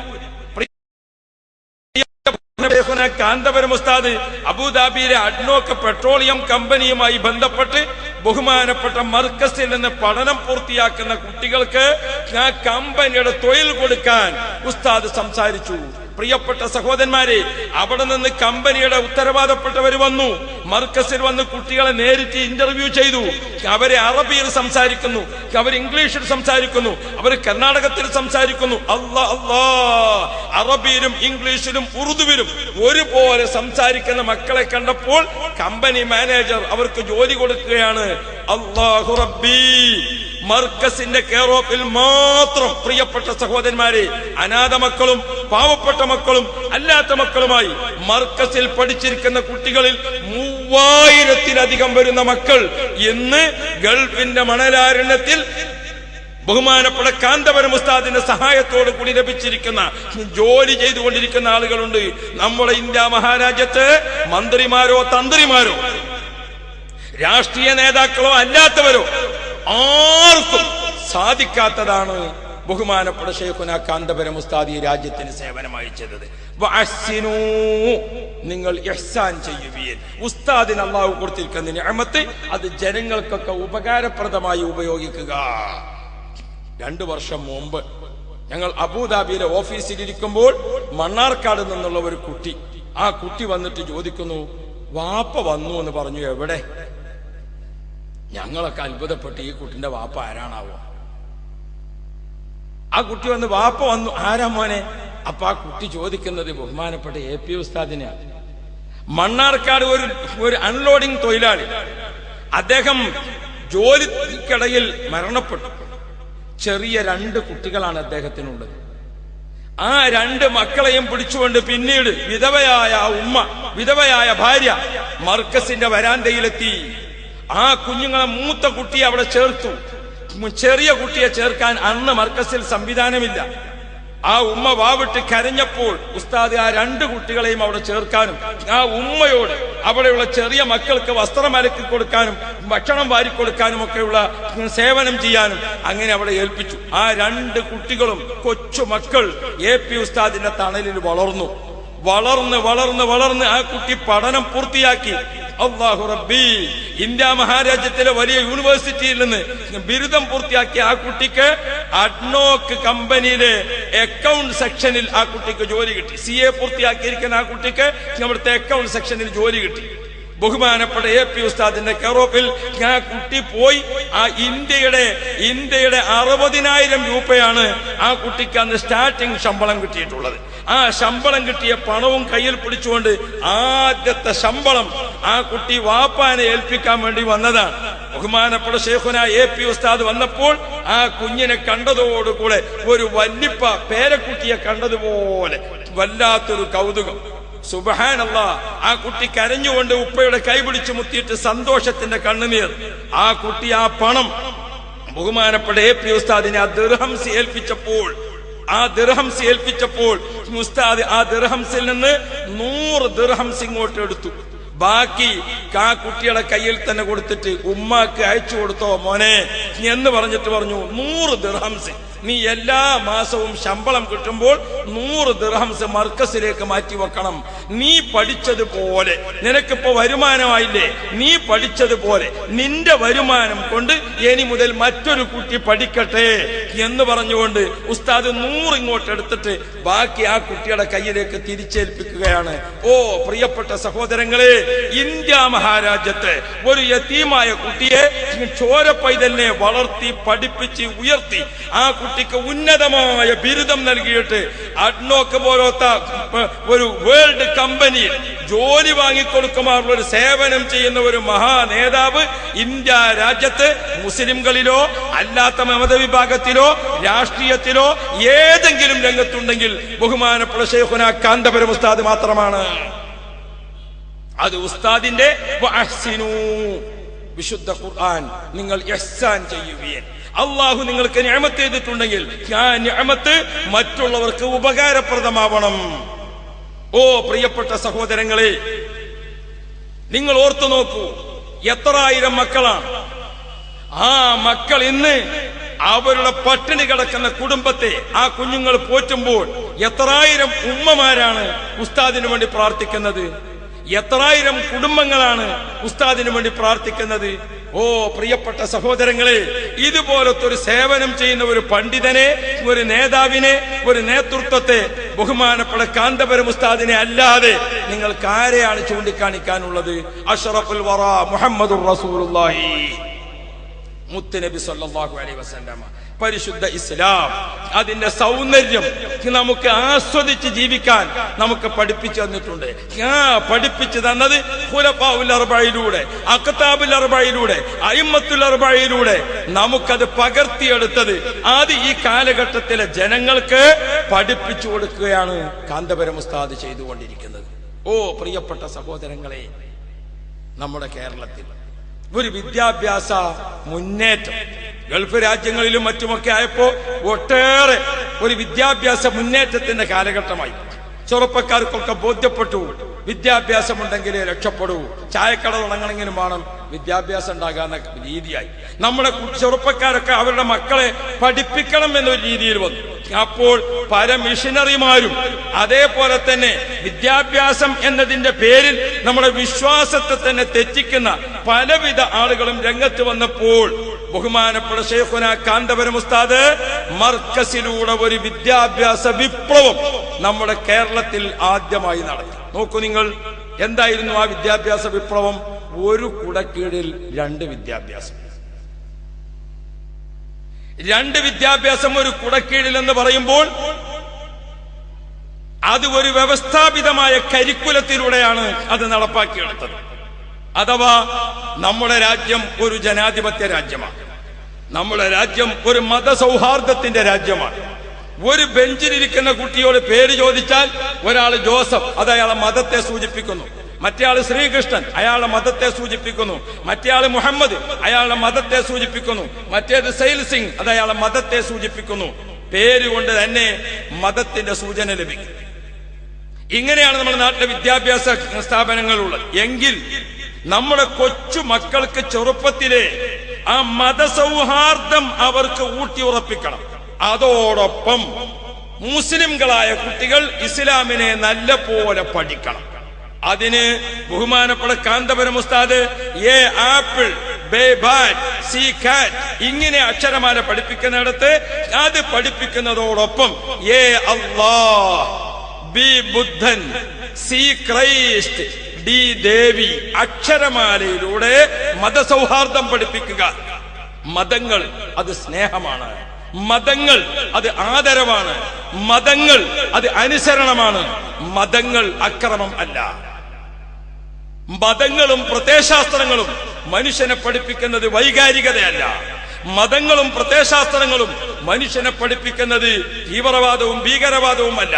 മുലപ്പാലിലൂടെ, വിദ്യാഭ്യാസത്തിന്റെ മുലപ്പാൽ, ഏ ആപ്പിൾ എന്ന് പഠിപ്പിക്കുമ്പോൾ ഏ അല്ലാഹ് എന്ന് പഠിപ്പിക്കുക. വിദ്യാഭ്യാസത്തിന്റെ മുലപ്പാലിലൂടെ മതവിദ്യാഭ്യാസവും നൽകുക, ആത്മീയ വിദ്യാഭ്യാസം നൽകുക. ആ കുട്ടിക്ക് കാലിക വിദ്യാഭ്യാസം പഠിപ്പിക്കുന്നതോടൊപ്പം ഈ വിദ്യാഭ്യാസ വിപ്ലവം നമ്മുടെ നാട്ടിൽ കാന്തപുരം ഉസ്താദ് തുടക്കം കുറിച്ചപ്പോൾ അതിന്റെ ചുവട് പിടിച്ചുകൊണ്ട് ഓർത്തു നോക്കൂ സഹോദരങ്ങളെ, ഇന്ന് കേരളത്തിലുടനീളം നമുക്ക് ഒട്ടേറെ മതഭൗതിക സമ്മിശ്ര കലാലയങ്ങൾ കാണാം. എന്റെ നമ്മുടെ തൊട്ടടുത്ത പട്ടണമായ അരീക്കോട് ടൗണിൽ അരീക്കോട് മജ്മഅ്, ആ അരീക്കോട് മജ്മഅ ദഅവ കോളേജിൽ പഠിക്കുന്ന കുട്ടികൾ, അവിടെ നിന്ന് ദഅവ കോളേജിൽ നിന്ന് പുറത്തിറങ്ങുന്ന കുട്ടികളെ നിങ്ങൾക്ക് കണ്ടാൽ അല്ലാഹു റബ്ബി, അതിന് തൊട്ടപ്പുറത്ത് നിലമ്പൂരിലെ മജ്മഅ, വിനീതനായ ഞാൻ അവിടുത്തെ ഒരു സാധുവായ പ്രവർത്തകൻ, ഞങ്ങൾ നടത്തുന്ന നിലമ്പൂരിലെ മജ്മഅ, ആ സ്ഥാപനം അവിടെ ക്രൈസ്തവ മിഷനറിയുടെ പ്രവർത്തനം കൊണ്ട് നിറഞ്ഞ മലമടക്കുകളാണ് നിലമ്പൂർ. അവിടെ 25 വർഷം മുമ്പ് ഞങ്ങൾ 40 കുഞ്ഞുങ്ങളെ കൊണ്ട് ഒരു ഓല ഷെഡ് കെട്ടിയിട്ട് ബഹുമാനപ്പെട്ട കാന്തപുരം ഉസ്താദ് വന്നിട്ട് ഒരു ഫാത്തിഹ ഓതി ദുആ ചെയ്തു തന്നു. ബഹുമാനപ്പെട്ട ഉള്ളാളത്തെ തങ്ങൾ പാപ്പ വന്നിട്ട് ഒന്ന് ദുആ ചെയ്തു തന്നു. 40 കുട്ടികളെ കൊണ്ട് ഒരു ഓല ഷെഡിൽ ഒരു സ്ഥാപനം ആരംഭിച്ചു. 26 വർഷമായപ്പോൾ ഇന്ന് ആ സ്ഥാപനത്തിൽ ഇപ്പൊ 2000-ലധികം കുട്ടികൾ പഠിക്കുന്നുണ്ട്. 2000-ഓളം കുട്ടികൾ ആ സ്ഥാപനത്തിൽ നിന്ന് പഠനം പൂർത്തിയാക്കി. ഇപ്പോൾ ആ സ്ഥാപനത്തിൽ നിന്ന് പഠനം പൂർത്തിയാക്കിയിരിക്കുന്ന പണ്ഡിതന്മാർ, സുബ്ഹാനല്ലാഹ്, എങ്ങനെയാണ് ആ പണ്ഡിതന്മാരൊക്കെ ഇവിടെ അതാ കൊണ്ടോട്ടിയിൽ ബുഖാരി കോളേജ്, അങ്ങനെ ഇവിടെ ഇസ്സത്ത് കോളേജ്, ആ കുട്ടികളൊക്കെ എങ്ങനെയാണ് സഖാഫിയോ സഅദിയോ അഹ്സനിയോ ഒക്കെ ഡിഗ്രി എടുത്തു വരുന്ന പണ്ഡിതന്മാർ. ആ പണ്ഡിതന്മാർ അഹ്ലുസുന്ന വൽ ജമാഅയുടെ ആശയങ്ങൾ, ആ പണ്ഡിതന്മാർ ദീനിന്റെ വിഷയങ്ങൾ അത് ഇംഗ്ലീഷിലോ ഉറുദുവിലോ അറബിയിലോ ഏത് ഭാഷയിലാണോ അത് രാജ്യത്ത് പ്രബോധനം ചെയ്യേണ്ടത് അതിനുള്ള കഴിവ് നേടിയിട്ടാണ് സഖാഫി ബിരുദമെടുത്തു വരുന്ന പണ്ഡിതന്മാർ. അവരെല്ലാം BEdും MEdും MPhilഉം അതേപോലെ തന്നെ PhDയും ഒക്കെ ചെയ്തുകൊണ്ടാണ് ഇന്നത്തെ പണ്ഡിതന്മാർ പുറത്തിറങ്ങുന്നത്. ഓ പ്രിയപ്പെട്ടവരെ, ഇങ്ങനെ ഒരു വിദ്യാഭ്യാസ വിപ്ലവം മതവിദ്യാഭ്യാസത്തോടൊപ്പം, അത് കേവലം ഒരു മതവിദ്യാഭ്യാസമല്ല, തികഞ്ഞ പണ്ഡിതനായ ഒരു പണ്ഡിതനെ വളർത്തിയെടുക്കുമ്പോൾ ആ പണ്ഡിതൻ ഇവിടുത്തെ തഹസിൽദാറാകേണ്ടി വന്നാൽ, വില്ലേജ് ഓഫീസർ ആകേണ്ടി വന്നാൽ, അയാൾ ഇവിടുത്തെ സിവിൽ സർവീസിൽ ഏതെല്ലാം തസ്തികകളുണ്ടോ ആ തസ്തികയിലെല്ലാം ജോലി ചെയ്യാനുള്ള കഴിവോടുകൂടെ 2 വിദ്യാഭ്യാസവും നൽകിക്കൊണ്ടാണ് ബഹുമാനപ്പെട്ട കാന്തപുരം ഉസ്താദ് വിദ്യാഭ്യാസ വിപ്ലവം നടപ്പാക്കിയത്. ആ വിദ്യാഭ്യാസ വിപ്ലവത്തെ ഇന്ന് നമ്മുടെ ഗ്രാമങ്ങൾ ആസ്വദിക്കുകയാണ്. നിലമ്പൂര് മജ്മഅയിൽ ഈ നാട്ടിൽ നിന്ന് കുട്ടികൾ പഠിക്കുന്നുണ്ട് ഞങ്ങളുടെ സ്ഥാപനത്തിൽ. ഇവിടെ ഇങ്ങനെ ഒരു പൊതുസമ്മേളനം വെച്ചപ്പോ ഞങ്ങളെ നാട്ടിൽ നിന്ന് ഉസ്താദ് വഅദിന് പോകല്ലേ, കുറച്ച് കലണ്ടറും കൊണ്ട് ഞങ്ങളും വരാന്ന് പറഞ്ഞ് കുട്ടികൾ പോകുന്നു. അവർക്കൊരു താല്പര്യമാണല്ലോ. അവരെ നാട്ടില് അവര് പഠിക്കുന്ന സ്ഥാപനത്തിന്റെ കലണ്ടർ ഇവിടുത്തെ എല്ലാ വീട്ടിലും ഇങ്ങനെ തൂങ്ങിക്കാണുമ്പോ ഞാൻ പഠിച്ച സ്ഥാപനത്തിലാണ്. നാട്ടുകാർക്കും തന്നെ ഞങ്ങൾക്ക് അധികമൊന്നും ചെയ്യാൻ പറ്റിയിട്ടെങ്കിലും ഒരു കലണ്ടറെങ്കിലും ഞങ്ങളെ വീട്ടിൽ ഞങ്ങളും വെച്ചിട്ടുണ്ട് എന്ന് നിങ്ങൾക്കും ഒരു അഭിമാനമാണ്. ആ മക്കൾ നിങ്ങൾക്കൊരു കലണ്ടർ തരും, അത് ഫ്രീ ആയിട്ട് തരുന്നതാണ്, സംഭാവനയായിട്ട്. നിങ്ങൾ എന്തെങ്കിലും തിരിച്ച് മക്കളല്ലേ, ഓർക്കൊരു സംഭാവന നിങ്ങളും കൊടുത്താൽ മതി. 100 തന്നെ ആയിക്കൊള്ളുന്നില്ല, 50 കൊടുത്താലും കുട്ടികൾ വാങ്ങും. അവരങ്ങനെ ഒരു വാശി പഠിച്ച കുട്ടികളല്ല, ഒക്കെ അഡ്ജസ്റ്റ് ചെയ്ത് പോകാൻ പഠിച്ച കുട്ടികളാണ്. അപ്പൊ അതുകൊണ്ട് നിങ്ങളെല്ലാവരും അതിങ്ങനെ അവർ വരും, അത് വാങ്ങാൻ, ബാക്കി ഇങ്ങോട്ട് ശ്രദ്ധിക്കാം. ഞാൻ ഓർമ്മപ്പെടുത്തിയത്, നമുക്ക് തിരുവനന്തപുരം മുതൽക്ക് ഇങ്ങോട്ട് ഒട്ടേറെ സ്ഥാപനങ്ങൾ, 100 കണക്കായ സ്ഥാപനങ്ങൾ. എങ്ങനെയാണ് അവിടെ സിറാജുല്ലുദയും ഇവിടെ മഅദിനും ഇവിടെ ഹികമിയയും ഇവിടെ മജ്മഅകൾ നിറഞ്ഞു നിൽക്കുന്നു. ഒട്ടേറെ സ്ഥാപനങ്ങൾ. ഈ സ്ഥാപനങ്ങളെല്ലാം എവിടെ നിന്ന് അതിന് പിന്തുണ ലഭിക്കുന്നു, എവിടെ നിന്ന് അതിന് മാർഗദർശനം ലഭിക്കുന്നു? മർക്കസിന്റെ ചുവട് പിടിച്ചുകൊണ്ട്, മർക്കസിന്റെ ഓരം പറ്റിക്കൊണ്ട്, മർക്കസിലെ കാന്തപുരം ഉസ്താദാകുന്ന പിതാവിന്റെ ഉപദേശം സ്വീകരിച്ചുകൊണ്ട്, ആ നേതാവിന്റെ നിർദ്ദേശം സ്വീകരിച്ചുകൊണ്ട്, ആ ഗുരുവിന്റെ അനുസരണം കാണിച്ചുകൊണ്ട്, ആ ഷെയ്ഖിന്റെ അച്ചടക്കം പാലിച്ചുകൊണ്ട്. പ്രിയപ്പെട്ട സഹോദരന്മാരെ, അങ്ങനെയാണ് ഈ സ്ഥാപനങ്ങളെല്ലാം വളർന്നുകൊണ്ടിരിക്കുന്നത്. ആയിരക്കണക്കായ മക്കൾ നമ്മുടെ സ്ഥാപനങ്ങളിൽ പഠിച്ചുകൊണ്ടിരിക്കുമ്പോൾ അതിന്റെ എല്ലാം ഡയറക്റ്റ് ലാഭം ബഹുമാനപ്പെട്ട ശൈഖുന കാന്തപുരം ഉസ്താദിന്റെ അക്കൗണ്ടിലേക്ക് പോയിക്കൊണ്ടേയിരിക്കുന്നു. ഓ പ്രിയപ്പെട്ട സഹോദരങ്ങളെ, നിങ്ങൾ ഓർക്കണം, മർക്കസ് ഇവിടെ ചെയ്തിരിക്കുന്ന വിപ്ലവം, ബഹുമാനപ്പെട്ട ശൈഖുന കാന്തപുരം ഉസ്താദ് ഇവിടെ കാണിച്ചു തന്നിരിക്കുന്ന വിപ്ലവം. മൂന്നാമത്തത്, മർക്കസിന്റെ കീഴിൽ പെൺകുട്ടികൾ പഠിക്കുന്ന സ്ഥാപനങ്ങൾ. ആ പെൺകുട്ടികൾ പഠിക്കുന്ന മരഞ്ചാട്ടി അടക്കമുള്ള സ്ഥാപനങ്ങൾ നിങ്ങൾ പോയാൽ, പ്രിയപ്പെട്ട സഹോദരങ്ങളെ, പാവപ്പെട്ട കുടുംബത്തിലെ പെൺകുട്ടികൾ, അനാഥ പെൺകുട്ടികൾ, ആ പെൺകുട്ടികളെ സ്ഥാപനം പോറ്റി വളർത്തി. ഇപ്പോൾ ആ കുട്ടികൾക്ക് +2 കഴിയുമ്പോൾ, നേരത്തെ SSLC കഴിയുമ്പോഴായിരുന്നു, ഇപ്പോൾ നിയമങ്ങളും കാര്യങ്ങളും ഒക്കെ മാറി വരികയും കുട്ടികൾക്ക് വിദ്യാഭ്യാസം കൂടുതൽ ലഭിക്കൽ ആവശ്യമാവുകയും ചെയ്തപ്പോൾ +2 കഴിയുന്ന സമയത്ത് മർക്കസിന്റെ വുമൻസ് ഓർഫനേജിൽ പഠിക്കുന്ന കുട്ടികൾ, പെൺകുട്ടികളുടെ ഓർഫനേജിൽ പഠിക്കുന്ന പെൺകുട്ടികൾ, ആ പെൺകുട്ടികൾ അവരെ കോഴ്സ് പൂർത്തിയാകുമ്പോൾ അവരുടെ കുടുംബം അവർക്കൊരു വരനെ കണ്ടെത്തുകയാണ്. അവർക്കൊരു പുതുനാരിനെ അവർ കണ്ടെത്തിയാൽ സുബ്ഹാനല്ലാഹ്, ആ ഉമ്മയും കുടുംബവും നേരെ ആ കല്യാണത്തിന്റെ ബാക്കി കാര്യങ്ങൾ പൂർത്തീകരിക്കാൻ എവിടേക്കാണ് പോകുന്നത്? ബഹുമാനപ്പെട്ട ശൈഖുനാ കാന്തപുരം ഉസ്താദിന്റെ അടുക്കൽ ചെന്നിട്ട് പറയുന്നു, ഉസ്താദെ, ഈ കൊല്ലത്തെ +2 കഴിഞ്ഞ റുഖിയ എന്ന പെൺകുട്ടി എന്റെ മോളാണ്. അവളെ വാപ്പ ചെറുപ്പത്തിൽ മരണപ്പെട്ടിട്ട് ഉസ്താദിന്റെ സ്ഥാപനത്തിലാണ് ആ കുട്ടി പഠിച്ചത്. ഞങ്ങൾ ആ കുട്ടിക്ക് ഒരു മണവാളനെ കണ്ടെത്തിയിട്ടുണ്ട്. അതുകൊണ്ട് ഉസ്താദ് ഞങ്ങൾക്ക് അതിന് വേണ്ടത് ചെയ്തു തരണം. ഓ പ്രിയപ്പെട്ട രക്ഷിതാക്കളെ, നാട്ടുകാരെ, സഹോദരങ്ങളെ, ആ കുട്ടിയുടെ ജീവിതം സമ്പന്നമാക്കുന്നതിന്, ആ പെൺകുട്ടിയുടെ കല്യാണത്തിന് ആവശ്യമായ സംഗതികൾ ചെയ്തു കൊടുത്തുകൊണ്ട് മർക്കസിന്റെ പെൺകുട്ടികളെ ഓർഫനേജിൽ അതാ നിക്കാഹ് നടക്കുകയാണ്. നിക്കാഹിന്റെ ചിലവ് ആ പാവപ്പെട്ട കുട്ടിയെ കല്യാണം കഴിക്കാൻ തയ്യാറായതിന്റെ വകയിൽ ആ ചെറുപ്പക്കാരന് മഹർ വാങ്ങാനുള്ള സഹായം മർക്കസ് ചെയ്തു കൊടുക്കുന്നു. ആ ചെറുപ്പക്കാരിയായ പെൺകുട്ടി ഒരു പുതുമാളന്റെ വാളുടെ കൂടെ പോകുമ്പോൾ ഒന്നുമില്ലാതെ പോകേണ്ടല്ലോ, ആ കുട്ടിക്ക് ഒരു 10 പവന്റെ ആഭരണം ബഹുമാനപ്പെട്ട ഉസ്താദിന്റെ കൈ കൊണ്ട് വാങ്ങിയിട്ട് കൊടുക്കുന്നു. ഓ പ്രിയപ്പെട്ടവരെ, മഹർ വാങ്ങാൻ പുതുമാരനെയും ആ പെൺകുട്ടിക്ക് ഒരു 10 പവന്റെ ആഭരണവും കൊടുത്തുകൊണ്ട് നൂറുകണക്കായ മക്കൾക്ക് ജീവിതം നൽകിയില്ലേ ബഹുമാനപ്പെട്ട കാന്തപുരം ഉസ്താദ്? നമുക്ക് സാധിച്ചിട്ടുണ്ടോ? ഞാൻ എന്റെ പ്രിയപ്പെട്ട കൂട്ടുകാരോട് മർക്കസ് ചെയ്തുകൊണ്ടിരിക്കുന്ന സേവനങ്ങൾ, ഇവിടെ ഈ മുണ്ടമ്പറമ്പ് പോലത്തെ ഒരു ഗ്രാമത്തിൽ പ്രിയപ്പെട്ട സഹോദരന്മാരെ, മർക്കസിനെ കുറിച്ച് അറിയാൻ ഇവിടെ തന്നെ എത്രയോ, ഈ സദസ്സിലേക്ക് നോക്കൂ നിങ്ങൾ, മർക്കസിൽ നിന്ന് പഠനം പൂർത്തിയാക്കി വിവിധ സ്ഥാപനങ്ങളിൽ നിന്നുള്ള എത്ര ആളുകളാണ് ഇരിക്കുന്നത്. ഈ സ്റ്റേജിൽ നോക്കൂ നിങ്ങൾ പ്രിയപ്പെട്ട സഹോദരന്മാരെ, മർക്കസിന്റെ ഓരം പറ്റി മർക്കസിന്റെ വിദ്യാഭ്യാസ ആനുകൂല്യങ്ങൾ ലഭിച്ചുകൊണ്ട് യാ റബ്ബ് യാ റബ്ബ്. മാത്രമല്ല, ഞാൻ എന്റെ പ്രിയപ്പെട്ട സുഹൃത്തുക്കളോട്, ലോകത്തിന്റെ വിവിധ ഭാഗങ്ങളിൽ മർക്കസ് നടത്തിക്കൊണ്ടിരിക്കുന്ന മറ്റൊരു പ്രധാനപ്പെട്ട സേവനം എന്താണെന്ന് ചോദിച്ചാൽ, ഇന്ത്യ മഹാരാജ്യത്ത് ഒട്ടേറെ തൊഴിലാളികളുണ്ട്.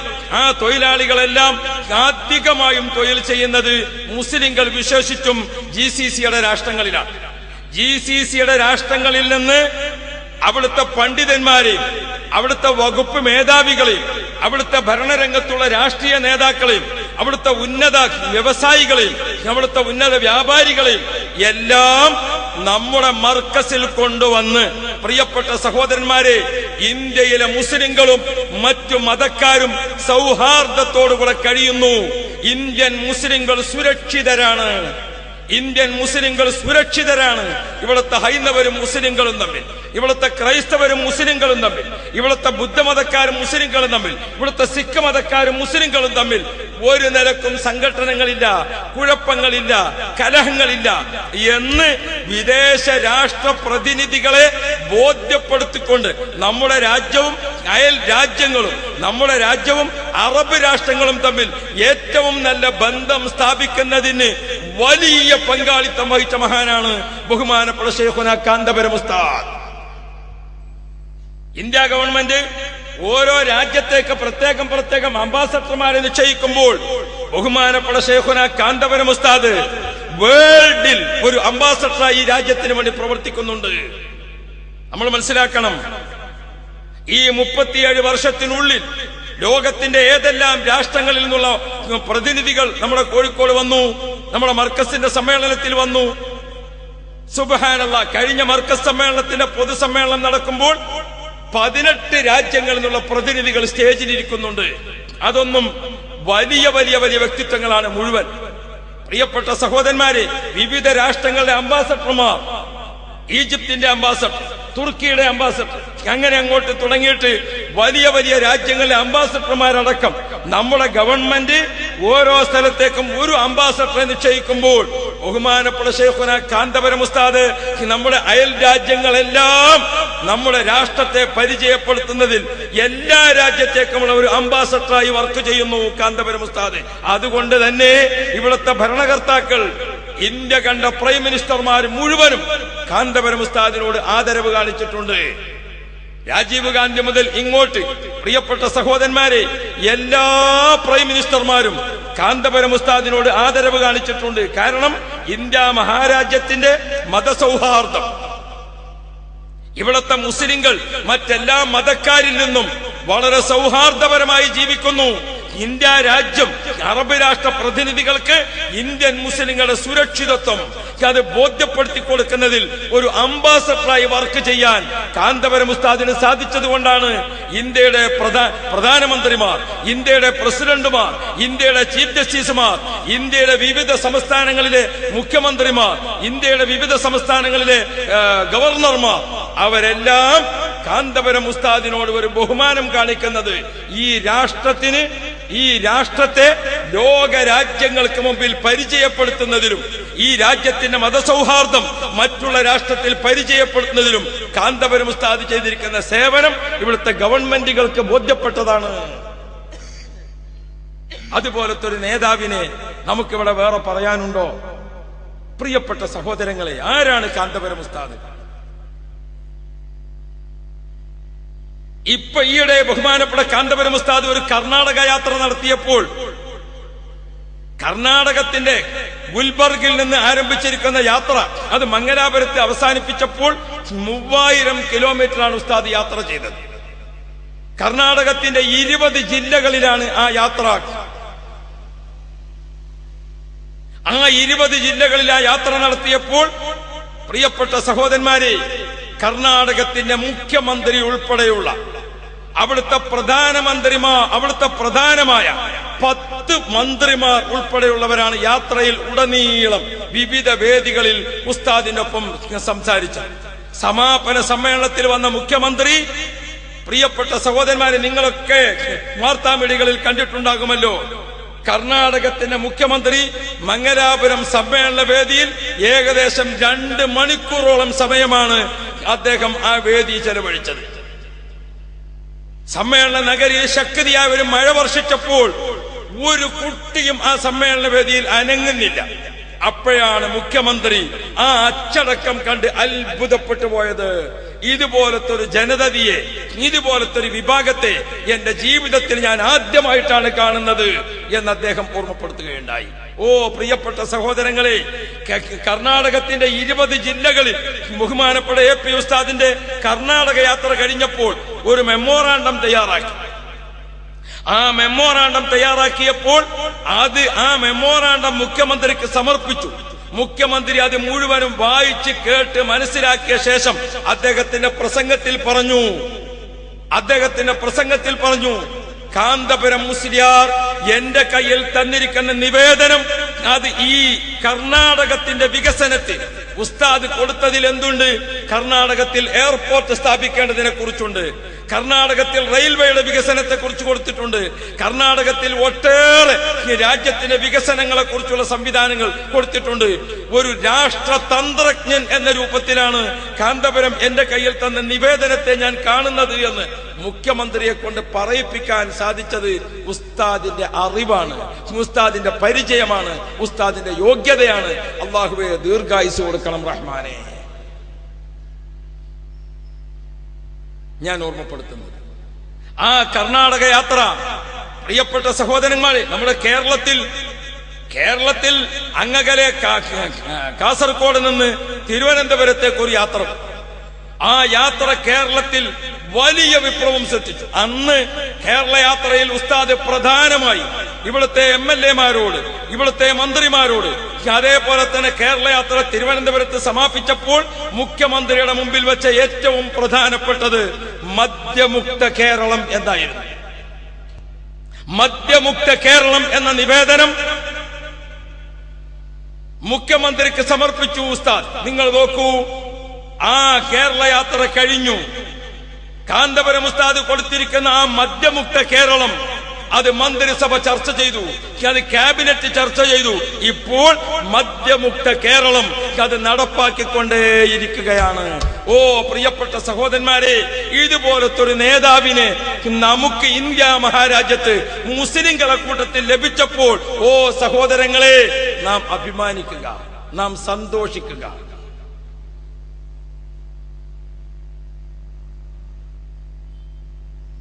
അന്നും കേരള യാത്ര അങ്ങനെ അതിന്റെ ജൈത്ര യാത്രയായിട്ട് മുന്നോട്ട് പോകുമ്പോൾ അതിന് പുറകിൽ യാത്ര പോയവരുണ്ട്. അവരെ ഞാൻ നിങ്ങൾക്ക് അറിയിക്കേണ്ടതില്ല. അഡ്വക്കേറ്റ് ചന്ദ്രശേഖർ എന്തായിരുന്നു പേര്? ജയശങ്കർ.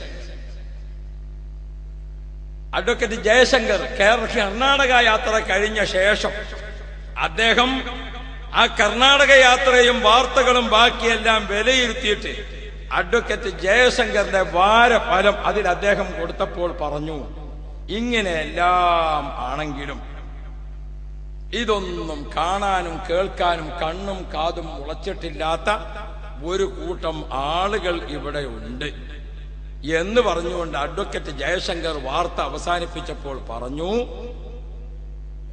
കഷണ്ടിക്കും ചേളാരിക്കും മരുന്നില്ല. അതിന്മേൽ നിൽക്കാം നമുക്ക്. അത് മാത്രമേ നമുക്കത് ആവർത്തിച്ച് പറയേണ്ടതുള്ളൂ. വേറെ ആ വിഭാഗത്തെക്കുറിച്ചോ ആ വിഷയത്തെക്കുറിച്ചോ നമ്മുടെ ഒരു നല്ല വേദിയിൽ ചർച്ചയ്ക്ക് വെക്കുന്നത് നമ്മുടെ മാന്യതയോട് ചേർന്നതല്ലാത്തത് കൊണ്ട് ഞാൻ വിടുകയാണ്. ഞാൻ ഓർമ്മപ്പെടുത്തുന്നത്, പ്രിയപ്പെട്ട സഹോദരന്മാരെ, അങ്ങനെയുള്ള ചില അസുഖക്കാരുണ്ടാകും. ആ അസുഖക്കാർ അവർക്ക് അള്ളാഹു നല്ല ബുദ്ധി കൊടുക്കട്ടെ എന്ന് നമുക്ക് പ്രാർത്ഥിക്കാം. അത്രയേ ഞാനിപ്പോ ചെയ്യുന്നു. ഞാൻ ഓർമ്മപ്പെടുത്തുന്നത്, കർണാടകത്തിൽ യാത്ര നടത്തിയ ഉസ്താദ്, കാശ്മീരിൽ യാത്ര നടത്തിയ ഉസ്താദ്, അൽഹംദുലില്ലാഹ് അന്യ സംസ്ഥാനത്ത് നിന്ന് കുഞ്ഞുങ്ങളെ കൊണ്ടുവന്ന് അതിവിടെ മനുഷ്യക്കടത്താണ്, മറ്റാണ്, എന്തെല്ലാം കോലാഹലങ്ങളൊക്കെ ഈ രാജ്യത്ത് നടന്നു. നേരത്തെ കാശ്മീരിൽ ബഹുമാനപ്പെട്ട AP ഉസ്താദ് പോയി അവിടുത്തെ മുഖ്യമന്ത്രിയോടും അവിടുത്തെ ഗവർണറോടും അവിടുത്തെ വിവിധ വിദ്യാഭ്യാസ വകുപ്പിന്റെ ആളുകളോടുമൊക്കെ സംസാരിച്ചിട്ടാണ് കാശ്മീരിൽ നിന്ന് കുട്ടികളെ കോഴിക്കോട്ടേക്ക് പഠിക്കാൻ വേണ്ടി കൊണ്ടുവന്നത്. അന്ന് കോഴിക്കോട് റെയിൽവേ സ്റ്റേഷനിൽ കുട്ടികൾ വണ്ടി ഇറങ്ങി, അല്ലാഹു റബ്ബി, ആ കുട്ടികൾ ഒന്നിച്ച് മർക്കസിലേക്ക് ഇങ്ങനെ ഒഴുകുകയാണ്. 100 കുട്ടികളെയാണ് ഉസ്താദ് കാശ്മീരിൽ നിന്ന് കൊണ്ടുവരാൻ തീരുമാനിച്ചത്. അവിടുന്ന് മുഖ്യമന്ത്രി അയച്ചു കൊടുത്തത് 200 കുട്ടികളെയാണെന്ന്. അവിടുന്ന് പോന്നപ്പോൾ അവർ പോന്നത് 300 കുട്ടികളാണ്. ആ 300 കുട്ടികൾ ഇവിടെ എത്തിയപ്പോൾ നമ്മുടെ മുസ്ലിംകളിൽപ്പെട്ട ആളുകൾ അവരാണ് പത്രത്തിൽ എഴുതിയത്, അവരാണ് പ്രചരിപ്പിച്ചത്. കാശ്മീരിൽ നിന്ന് തീവ്രവാദം പഠിപ്പിക്കാൻ കേരളത്തിലേക്ക് കാന്തപുരം കുട്ടികളെ കൊണ്ടുവരുന്നു, ഉത്തരവാദപ്പെട്ടവർ ശ്രദ്ധിക്കണം എന്ന്. യഥാർത്ഥത്തിൽ ആ റിപ്പോർട്ട് വായിച്ചപ്പോൾ ഞങ്ങളൊക്കെ കണ്ണീരൊഴുക്കിയിട്ടുണ്ട്. കാരണം കാശ്മീരിലെ അവസ്ഥ മനസ്സിലാക്കിയാൽ, പ്രിയപ്പെട്ട സഹോദരന്മാരെ, കാശ്മീരിലെ ബോംബ് സ്ഫോടനത്തിന്റെയും വെടിയൊച്ചയുടെയും ശബ്ദം കേൾക്കാത്ത ഒരു രാപ്പകല് കാശ്മീരിലെ ജമ്മുവിലും മറ്റു പ്രദേശങ്ങളിലും ഇല്ല. അവിടെ നിന്ന് യാ റബ്ബ് യാ റബ്ബ്, കാന്തപുരം ഉസ്താദ് ഒരു കാശ്മീർ യാത്രയുമായി അവിടെ എത്തിയപ്പോൾ കാന്തപുരം ഉസ്താദിന്റെ ചുറ്റുഭാഗത്ത് വാവിട്ട് കരയുന്ന ആളുകളെ കണ്ടപ്പോൾ, വിദ്യാഭ്യാസമില്ല, ഉടുക്കാൻ വസ്ത്രമില്ല, കാലിൽ ചെരുപ്പില്ല, അങ്ങനത്തെ മക്കളെ കണ്ടപ്പോൾ ഉസ്താദ് ആ മുസ്ലിം കുട്ടികളെ നമ്മുടെ കേരളത്തിൽ കൊണ്ടുവന്നിട്ട് കാശ്മീരിന്റെ പ്രശ്നങ്ങൾക്കൊരു ശാശ്വതമായ പരിഹാരമുണ്ടാക്കാൻ, ഒരു സമാധാന വിങ്ങിനെ സൃഷ്ടിച്ചെടുക്കുക എന്ന രീതിയിൽ ഉസ്താദ് അവിടെ നിന്ന് കുട്ടികളെ ഇവിടെ കാശ്മീരിൽ നിന്ന് കൊണ്ടുവന്നപ്പോൾ ആ മക്കളെ കാര്യത്തിൽ പോലും ഒരു ദയ കാണിക്കാതെ അവിടെയും അസൂയയുടെയും വിദ്വേഷത്തിന്റെയും വെറുപ്പിന്റെയും പ്രകടനം കാണിച്ചു വച്ച ആ റിപ്പോർട്ട് വന്നപ്പോൾ നമ്മളൊക്കെ കരഞ്ഞിട്ടുണ്ട്. ഇവിടെയും അവർ ഒരു മാന്യത കാണിച്ചില്ലല്ലോ എന്ന്. അന്ന് BJP സഹോദരന്മാർ അടക്കം കാശ്മീരിലെ പട്ടിണിപ്പാവങ്ങൾക്ക് ഒരു അത്തായം നൽകാൻ കാന്തപുരം തയ്യാറായതിനെ പ്രശംസിക്കുകയായിരുന്നു. പ്രിയപ്പെട്ട സഹോദരന്മാരെ, പക്ഷേ അല്ലാഹു സുബ്ഹാനഹു വ തആല ആ ആളുകൾക്ക് പ്രതിഫലം കൊടുത്തു. അവര് 4 കുട്ടികളെ കൊണ്ടുവന്നപ്പോൾ അത് മനുഷ്യക്കടത്തായി, പ്രശ്നമായി, കോലാഹലമായി, അത് അനുഭവിക്കേണ്ടി വന്നില്ലേ? ചിലതൊക്കെ പാടത്ത് പണിയെടുത്താൽ വരുമ്പത്ത് തന്നെ കൂലി കിട്ടും. ഈ മനുഷ്യക്കടത്തും വിഷയങ്ങളും ഒക്കെ ചർച്ച ചെയ്യുമ്പോഴും ഇപ്പോഴും നിങ്ങൾ പോയി നോക്ക്, 1300 കുട്ടികൾ മർക്കസിൽ പഠിക്കുന്നത് അന്യ സംസ്ഥാനത്തിലെ കുട്ടികളാണ്. അതിൽ തമിഴ്നാട്ടിൽ നിന്ന് കുട്ടികളുണ്ട്, കർണാടകത്തിൽ നിന്ന് കുട്ടികളുണ്ട്, കാശ്മീരിൽ നിന്ന് കുട്ടികളുണ്ട്, ആസാമിൽ നിന്ന് കുട്ടികളുണ്ട്, ഇന്ത്യയുടെ വിവിധ സംസ്ഥാനങ്ങളിൽ നിന്ന് കുട്ടികളുണ്ട്. 1300 കുട്ടികൾ ഇപ്പോഴും മർക്കസിൽ അന്യ സംസ്ഥാന കുട്ടികൾ പഠിക്കുന്നുണ്ട്. അതെല്ലാം ഉസ്താദ് ഒരു കാര്യം ചെയ്യുകയാണോ, അതിന്റെ നിയമങ്ങളും വകുപ്പുകളും അതെല്ലാം പൂർത്തീകരിച്ച് പഠിച്ച് അങ്ങനെയാണ് നടപ്പാക്കുക. കാശ്മീരിൽ നിന്ന് കുട്ടികളെ കൊണ്ടുവന്നപ്പോഴും അവിടുത്തെ മുഖ്യമന്ത്രിയോടും ഇവിടുത്തെ വിദ്യാഭ്യാസ വകുപ്പിനോടും എല്ലാം ചർച്ച ചെയ്തുകൊണ്ടായിരുന്നു ഉസ്താദ് അത് ചെയ്തിരുന്നത്. ഓ പ്രിയപ്പെട്ട സഹോദരങ്ങളെ, ഇവിടുത്തെ ഇന്ത്യൻ നാഷണൽ കോൺഗ്രസിന്റെയും ഇന്ത്യൻ യൂണിയൻ മുസ്ലിം ലീഗിന്റെയും അതേപോലെ തന്നെ ഇടതുപക്ഷ പ്രസ്ഥാനത്തിന്റെയും എല്ലാം ഭരണം മാറി മാറി വന്നപ്പോഴും കാന്തപുരം ഉസ്താദ് അവരൊക്കെ സമീപിക്കുകയും അവരൊക്കെ കാന്തപുരം ഉസ്താദിനെ സമീപിക്കുകയും അവരൊക്കെ കാര്യങ്ങൾ മനസ്സിലാക്കുകയും ഇപ്പോ അന്ന് മനസ്സിലാക്കാത്ത ആളുകളൊക്കെ പിന്നീട് കൂടുതൽ കൂടുതൽ കൂടുതൽ അടുത്ത് അറിഞ്ഞുകൊണ്ട് ആ കാര്യങ്ങൾ മനസ്സിലാക്കുകയും ചെയ്തിട്ടുണ്ട്. പക്ഷേ ചേളാരിയിലെ ഏതാനും കുബുദ്ധികളുണ്ട്. അവര് എന്നെ തല്ലണ്ടമ്മാവാ, ഞാൻ നന്നാകൂല എന്നൊരു കുട്ടി വിളിച്ചു പറഞ്ഞതുപോലെയാണ് ചേളാരി വിഭാഗം എന്നത്. പ്രിയപ്പെട്ട സഹോദരന്മാരെ, നമുക്ക് അവരെ ജയശങ്കർ പറഞ്ഞതുപോലെ കഷണ്ടിക്കും ചേളാരിക്കും വരുന്നില്ല എന്ന് പറഞ്ഞ വകുപ്പിൽ നമുക്കവരെ വിടാം. നമുക്ക് നമ്മുടെ പാട്ടിന് ഒരുപാട് കാര്യങ്ങൾ ചെയ്യാനുണ്ട്. നമ്മുടെ ഇഹ്സാൻ ഏറെ നമുക്ക് ഇനിയും ചെയ്യാൻ. ഓ പ്രിയപ്പെട്ട കൂട്ടുകാരെ, മർക്കസു സഖാഫത്ത് സുന്നിയായി നിങ്ങൾ പോയി നോക്കൂ. 20,000 കുട്ടികളാണ് ഡയറക്റ്റ് മർക്കസ് സ്ഥാപനത്തിൽ പഠിക്കുന്നത്. മർക്കസിന്റെ ചുവട് പിടിച്ച് നടക്കുന്ന ഒട്ടേറെ സ്ഥാപനങ്ങൾ ഇവിടെയുണ്ട്. മർക്കസുമായി അഫിലിയേറ്റ് ചെയ്തിരിക്കുന്ന ഒട്ടേറെ സ്ഥാപനങ്ങളുണ്ട്. ആ സ്ഥാപനങ്ങളിലെല്ലാം നമ്മൾ പരിശോധിച്ചാൽ ആയിരക്കണക്കായ കുട്ടികൾ പഠിക്കുന്നു.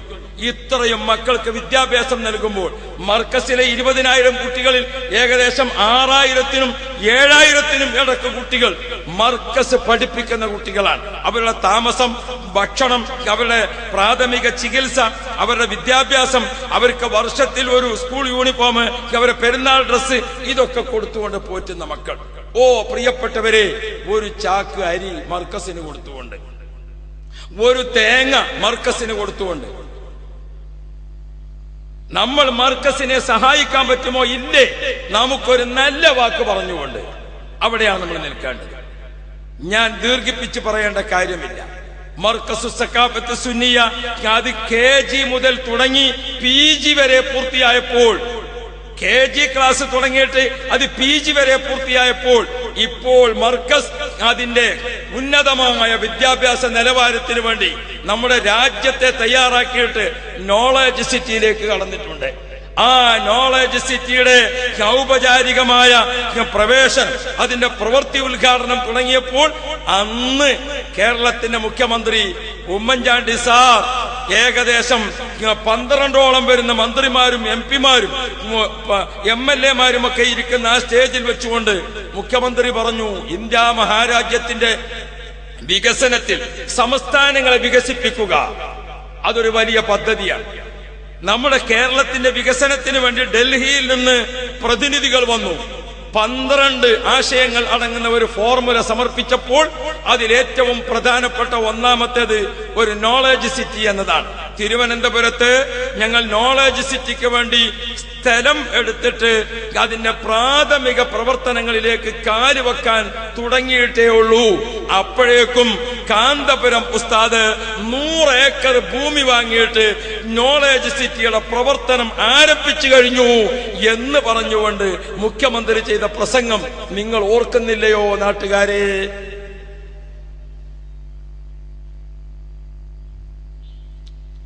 ആ നോളജ് സിറ്റിയിൽ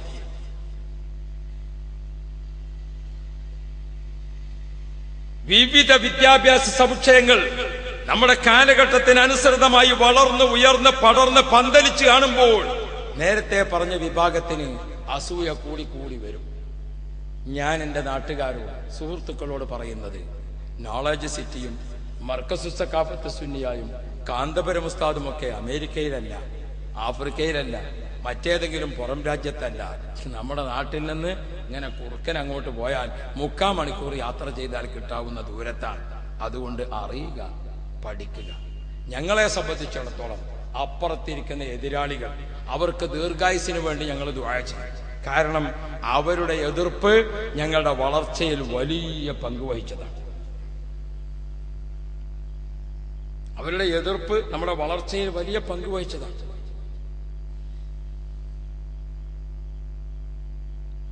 നമ്മെ സംബന്ധിച്ചിടത്തോളം, ആ എതിരാളികളായ ആളുകളെ സംബന്ധിച്ചിടത്തോളം അവരുടെ ആ പ്രചാരണങ്ങളൊക്കെ എത്രയായി.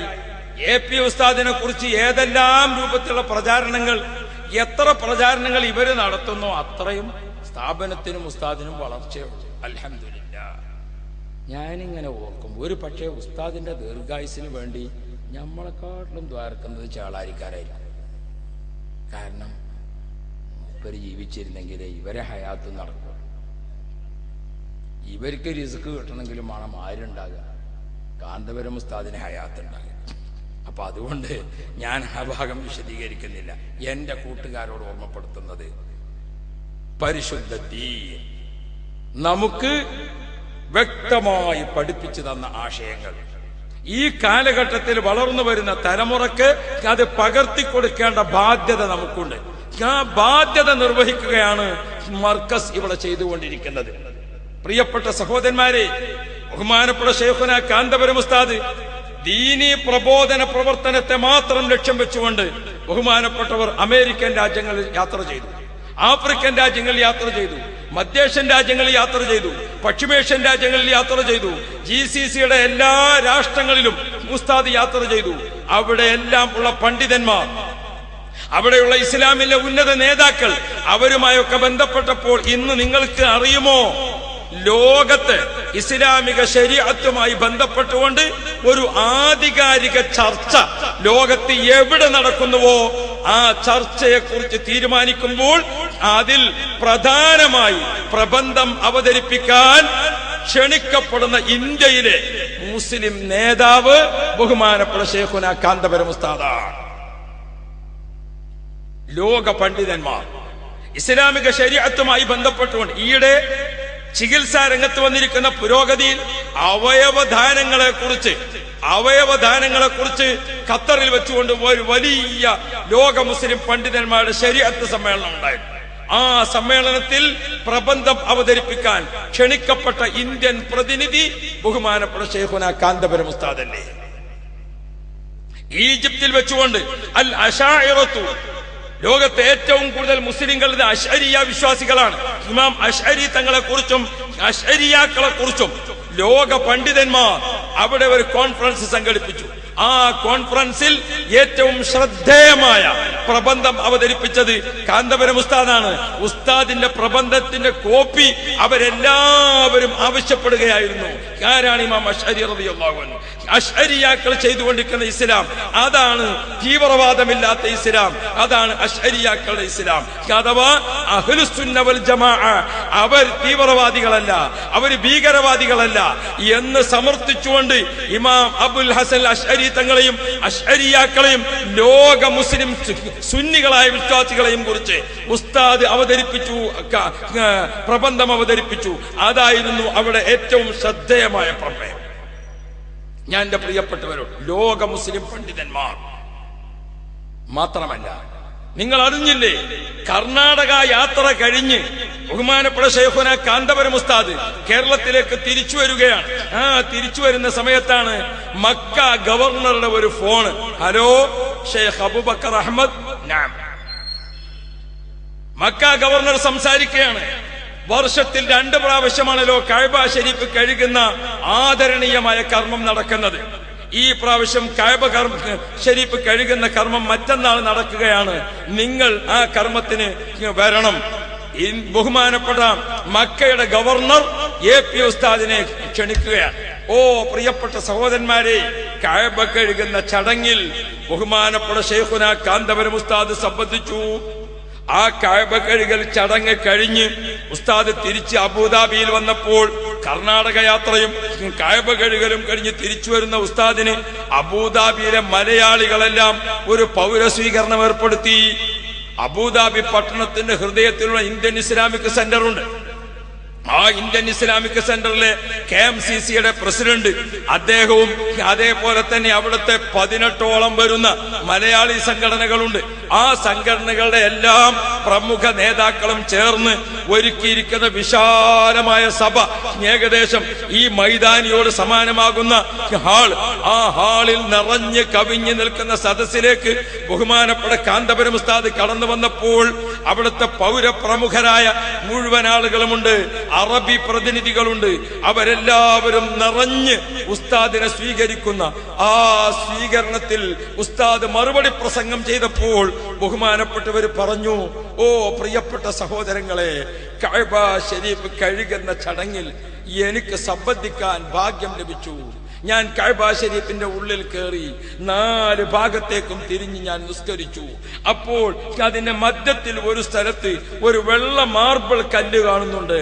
അതെന്താണെന്ന് നോക്കുമ്പോ അവിടെ വല്ലാത്ത തിരക്കാണ്. എല്ലാവരും അവിടെ സുജൂദ് ചെയ്യാൻ തിരക്ക് കൂട്ടുന്നു. ബഹുമാനപ്പെട്ട നബി മുഹമ്മദ് മുസ്തഫ മുത്ത് നബി സുജൂദ് ചെയ്തിരിക്കുന്ന സ്ഥലം പ്രത്യേകമായി അടയാളപ്പെടുത്തിയതാണത്. അവിടെ ഞാൻ സുജൂദ് ചെയ്തു. കഅബ ശരീഫിനുള്ളിൽ 21 മിനിറ്റ് ഞാൻ നിസ്കാരവും പ്രാർത്ഥനയുമായി കഴിഞ്ഞപ്പോൾ എന്റെ മക്കൾക്ക് വേണ്ടി ഞാൻ ദുആ ചെയ്തതുപോലെ ലോക മുസ്ലിങ്ങൾക്ക് വേണ്ടിയും എന്റെ സുന്നത്ത് ജമാഅത്തിന്റെ കൂട്ടുകാരെ നിങ്ങൾക്കെല്ലാവർക്കും വേണ്ടിയും ഞാൻ കഅബത്തിന്റെ ഉള്ളിൽ വെച്ചുകൊണ്ട് അള്ളാഹുവിനോട് ദുആ ചെയ്തിട്ടുണ്ട് എന്ന് ഉസ്താദ് തൊണ്ടയിടറിക്കൊണ്ട് പറഞ്ഞപ്പോൾ ആ സഭയിലുള്ള മുഴുവൻ ആളുകളും കണ്ണീരൊഴുക്കുകയായിരുന്നു. വഅസ്സിനൂ, അതിന്റെ ഏറ്റവും പ്രധാനപ്പെട്ട ഒരു ഭാഗം യഹ്സാൻ, അള്ളാഹുമായി നേരിൽ ബന്ധപ്പെട്ട കാര്യങ്ങളിൽ യഹ്സാൻ. എങ്ങനെയാണ് ആ യഹ്സാൻ? أن تعبد الله كأنك تراه فإن لم تكن تراه فإنه يراك. നീ അള്ളാഹുവിനെ അങ്ങോട്ട് കാണുന്നില്ലെങ്കിലും അള്ളാഹു നിന്നെ ഇങ്ങോട്ട് കാണുന്നു എന്ന് മനസ്സിലാക്കി നീ അള്ളാഹുവിനെ ഭയപ്പെടുക, നീ അള്ളാഹുവിനെ ഇബാദത്ത് ചെയ്യുക. ആ ഇബാദത്തിന്റെ ഏറ്റവും വലിയ സൗകര്യമാണ് ഉസ്താദിന് അള്ളാഹു തആല ചെയ്തു കൊടുത്തത്. മക്കളെ, കഅബ ശരീഫിന്റെ ഉള്ളിൽ 21 മിനിറ്റ് ഇരുന്ന് ഞാൻ അള്ളാഹുവിനോട് കണ്ണീരൊഴുക്കിയപ്പോൾ ആ കണ്ണീരൊഴുക്കിയ പ്രാർത്ഥനയിൽ നിങ്ങളൊക്കെ ചേർത്ത് ഞാൻ ദുആ ചെയ്തിട്ടുണ്ട് കേട്ടോ എന്ന് ഉസ്താദിന്റെ വാക്ക്. ഓ പ്രിയപ്പെട്ട കൂട്ടുകാരെ, ഈ മുണ്ടംപറമ്പിലും എന്റെ കൂറ്റമ്പാറയിലും അല്ലാത്തയിടത്തും എല്ലാ കുഗ്രാമത്തിലുമുള്ള അഹ്ലുസുന്നയുടെ വിശ്വാസികൾക്ക് വേണ്ടി ഉസ്താദ് കഅബ ശരീഫിന്റെ ഉള്ളിൽ കണ്ണീരൊഴുക്കിയപ്പോൾ ആ പ്രാർത്ഥനയിൽ ഒരു അംഗമാവുക, അതാണ് ഈ പ്രസ്ഥാനം നമുക്ക് ചെയ്തു തരുന്ന ഏറ്റവും വലുത്. ഓ പ്രിയപ്പെട്ട കൂട്ടുകാരെ, നമ്മുടെ ഒരു സുന്നി പ്രവർത്തകൻ, ഒരു സാധാരണ സുന്നി പ്രവർത്തകൻ, അവൻ മരണപ്പെട്ടാൽ മർക്കസാകുന്ന സമുച്ചയത്തിലെ 10,000 കൂടിക്കൊണ്ട് അവന് വേണ്ടി പ്രാർത്ഥന നടത്തുക, അതാണ് നമുക്ക് കിട്ടുന്ന ലാഭം. ഓ പ്രിയപ്പെട്ടവരെ, ബഹുമാനപ്പെട്ട ശൈഖുനാ AP ഉസ്താദ്, അതേപോലെ തന്നെ മറ്റു ഉസ്താദുമാർ നമ്മുടെ വാപ്പാക്ക് വേണ്ടി, ഉമ്മാക്ക് വേണ്ടി, കൂട്ടുകാർക്ക് വേണ്ടി, കബറാളികൾക്ക് വേണ്ടി അവര് പ്രാർത്ഥിക്കുമ്പോൾ അതാണ് നമുക്ക് കിട്ടുന്ന ലാഭം. ഞാൻ എൻ്റെ പ്രിയപ്പെട്ടവരോട് ഈ ആത്മീയതയുടെ കണ്ണിയിൽ, ഈ ആത്മീയതയുടെ ചെങ്ങലയിൽ ഒരു കണ്ണിയായി നാം ചേരുമ്പോൾ നമ്മുടെ മുമ്പിൽ ഉറച്ചു നിന്നുകൊണ്ട് മാതൃക കാണിച്ചു തന്ന താജുൽ ഉലമാ ബഹുമാനപ്പെട്ട ഉള്ളാളത്തെ തങ്ങളുപ്പാപ്പ നമ്മെ വിട്ടുപിരിഞ്ഞില്ലേ. അള്ളാഹു എവിടുത്തെ ദറജ വർദ്ധിപ്പിക്കണേ അല്ലാ. ആരാണ് താജുൽ ഉലമ തങ്ങൾ? 15-ാമത്തെ വയസ്സിൽ ഖുർആൻ മനപ്പാടമാക്കിയ താജുൽ ഉലമ അന്ന് മുതൽ ബഹുമാനപ്പെട്ടവർ 95-ാമത്തെ വയസ്സിൽ വഫാത്താകുന്നത് വരെ എല്ലാ വെള്ളിയാഴ്ചയും ഖുർആൻ ഖത്തം തീർക്കുന്ന പതിവുകാരനാണ് ബഹുമാനപ്പെട്ട താജുൽ ഉലമ.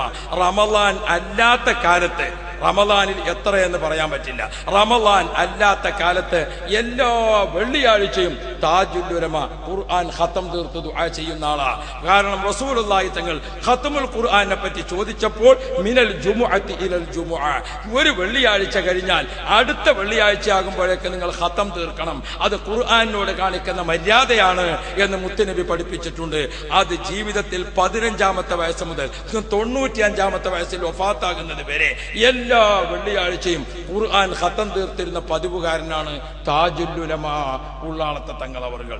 ഓ പ്രിയപ്പെട്ട നാട്ടുകാരെ, 20 വർഷം മുമ്പ് താജുൽ ഉലമ തങ്ങൾ മക്കത്തുൽ മുക്കറമയിൽ റമളാൻ ഷരീഫിന്റെ 30 നാളിലും കഅബ ഷരീഫിന്റെ മസ്ജിദുൽ ഹറാമിൽ ഇഅ്തികാഫിരുന്നു. എന്തായിരുന്നു അവിടെ? ബഹുമാനപ്പെട്ടവർ അസ്മാഉൽ ഹുസ്നയുടെ റിയാദ പൂർത്തിയാക്കുകയായിരുന്നു. അസ്മാഉൽ ഹുസ്ന അല്ലാഹുവിന്റെ 99 പ്രസിദ്ധമായ വസ്ഫുകളാണ്, സിഫാത്തുകളാണ്. അത് ഓരോന്നും അതിന്റെ ജലാലത്ത് ചേർത്തുകൊണ്ട് അല്ലാഹു ജല്ല ജലാലു, അല്ലാഹു ജല്ല ജലാലു 1,00,000, അർ-റഹ്മാനു ജല്ല ജലാലു 1,00,000, അർ-റഹീമു ജല്ല ജലാലു 1,00,000. നോമ്പ് നോറ്റ് കഅബ ഷരീഫിൽ അവിടെ ഇഅ്തികാഫിരുന്നുകൊണ്ട് 1 കോടി പ്രാവശ്യം 99 അസ്മാ 99 ലക്ഷം, ലാ ഇലാഹ ഇല്ലല്ലാഹ് 1,00,000, 1 കോടി പ്രാവശ്യം അസ്മാഉൽ ഹുസ്ന കഅബ ഷരീഫിനെ നോക്കിക്കൊണ്ട് ചൊല്ലാൻ ഭാഗ്യം ലഭിച്ചിരിക്കുന്ന മഹാനാണ് ബഹുമാനപ്പെട്ട താജുൽ ഉലമ. ആ താജുൽ ഉലമയാണ് നമ്മുടെ നേതൃത്വം. പ്രിയപ്പെട്ട സഹോദരന്മാരെ, വഹാബിസത്തിന്റെയും മൗദൂദിസത്തിന്റെയും ഖാദിയാനിസത്തിന്റെയും ഒക്കെ വിഷവിത്ത് നമ്മുടെ കേരളത്തിൽ വ്യാപകമാകാൻ തുടങ്ങിയപ്പോൾ ബഹുമാനപ്പെട്ട വരക്കൽ മുല്ലക്കോയ തങ്ങളവർകൾ, വരക്കൽ മുല്ലക്കോയ തങ്ങളവർകൾ സമസ്ത എന്ന പണ്ഡിത സഭ അതിന് രൂപം നൽകി. 40 ആലിമീങ്ങളെ ഒരുമിച്ചിരുത്തി അവർ മൂസാ നബിയുടെ സ്ഥാനമായി മാറി. ആലിമീങ്ങളുടെ പരമ്പര.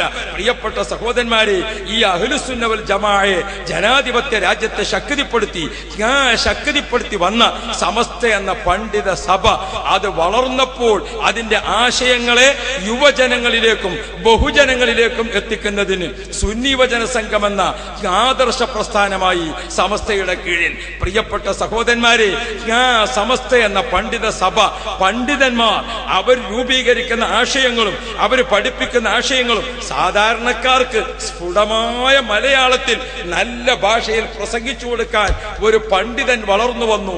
അതായിരുന്നു AP അബൂബക്കർ മുസ്ലിയാരി കാന്തപുരം.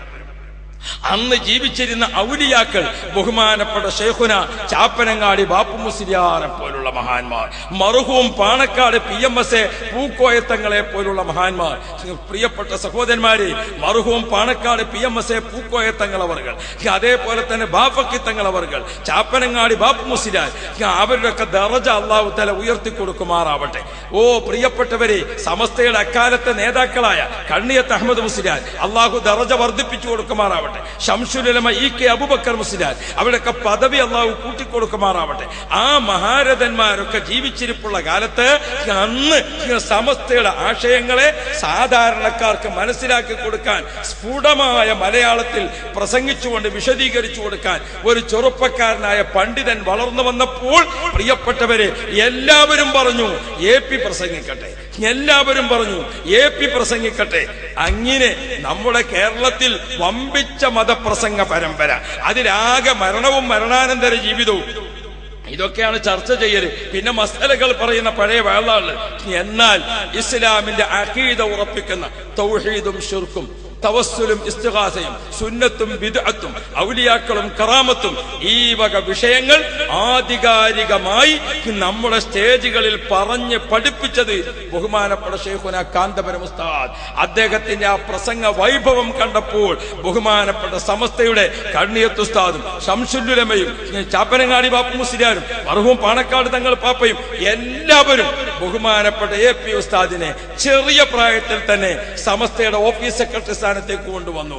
താമസിയാതെ സമസ്തയുടെ ജോയിന്റ് സെക്രട്ടറിയായി. പ്രിയപ്പെട്ടവരെ, അങ്ങനെ സുന്നി യുവജന സംഘത്തിന്റെ ജനറൽ സെക്രട്ടറിയായും സമസ്തയുടെ ജോയിന്റ് സെക്രട്ടറിയായും ബഹുമാനപ്പെട്ടവർ പ്രവർത്തിച്ചു.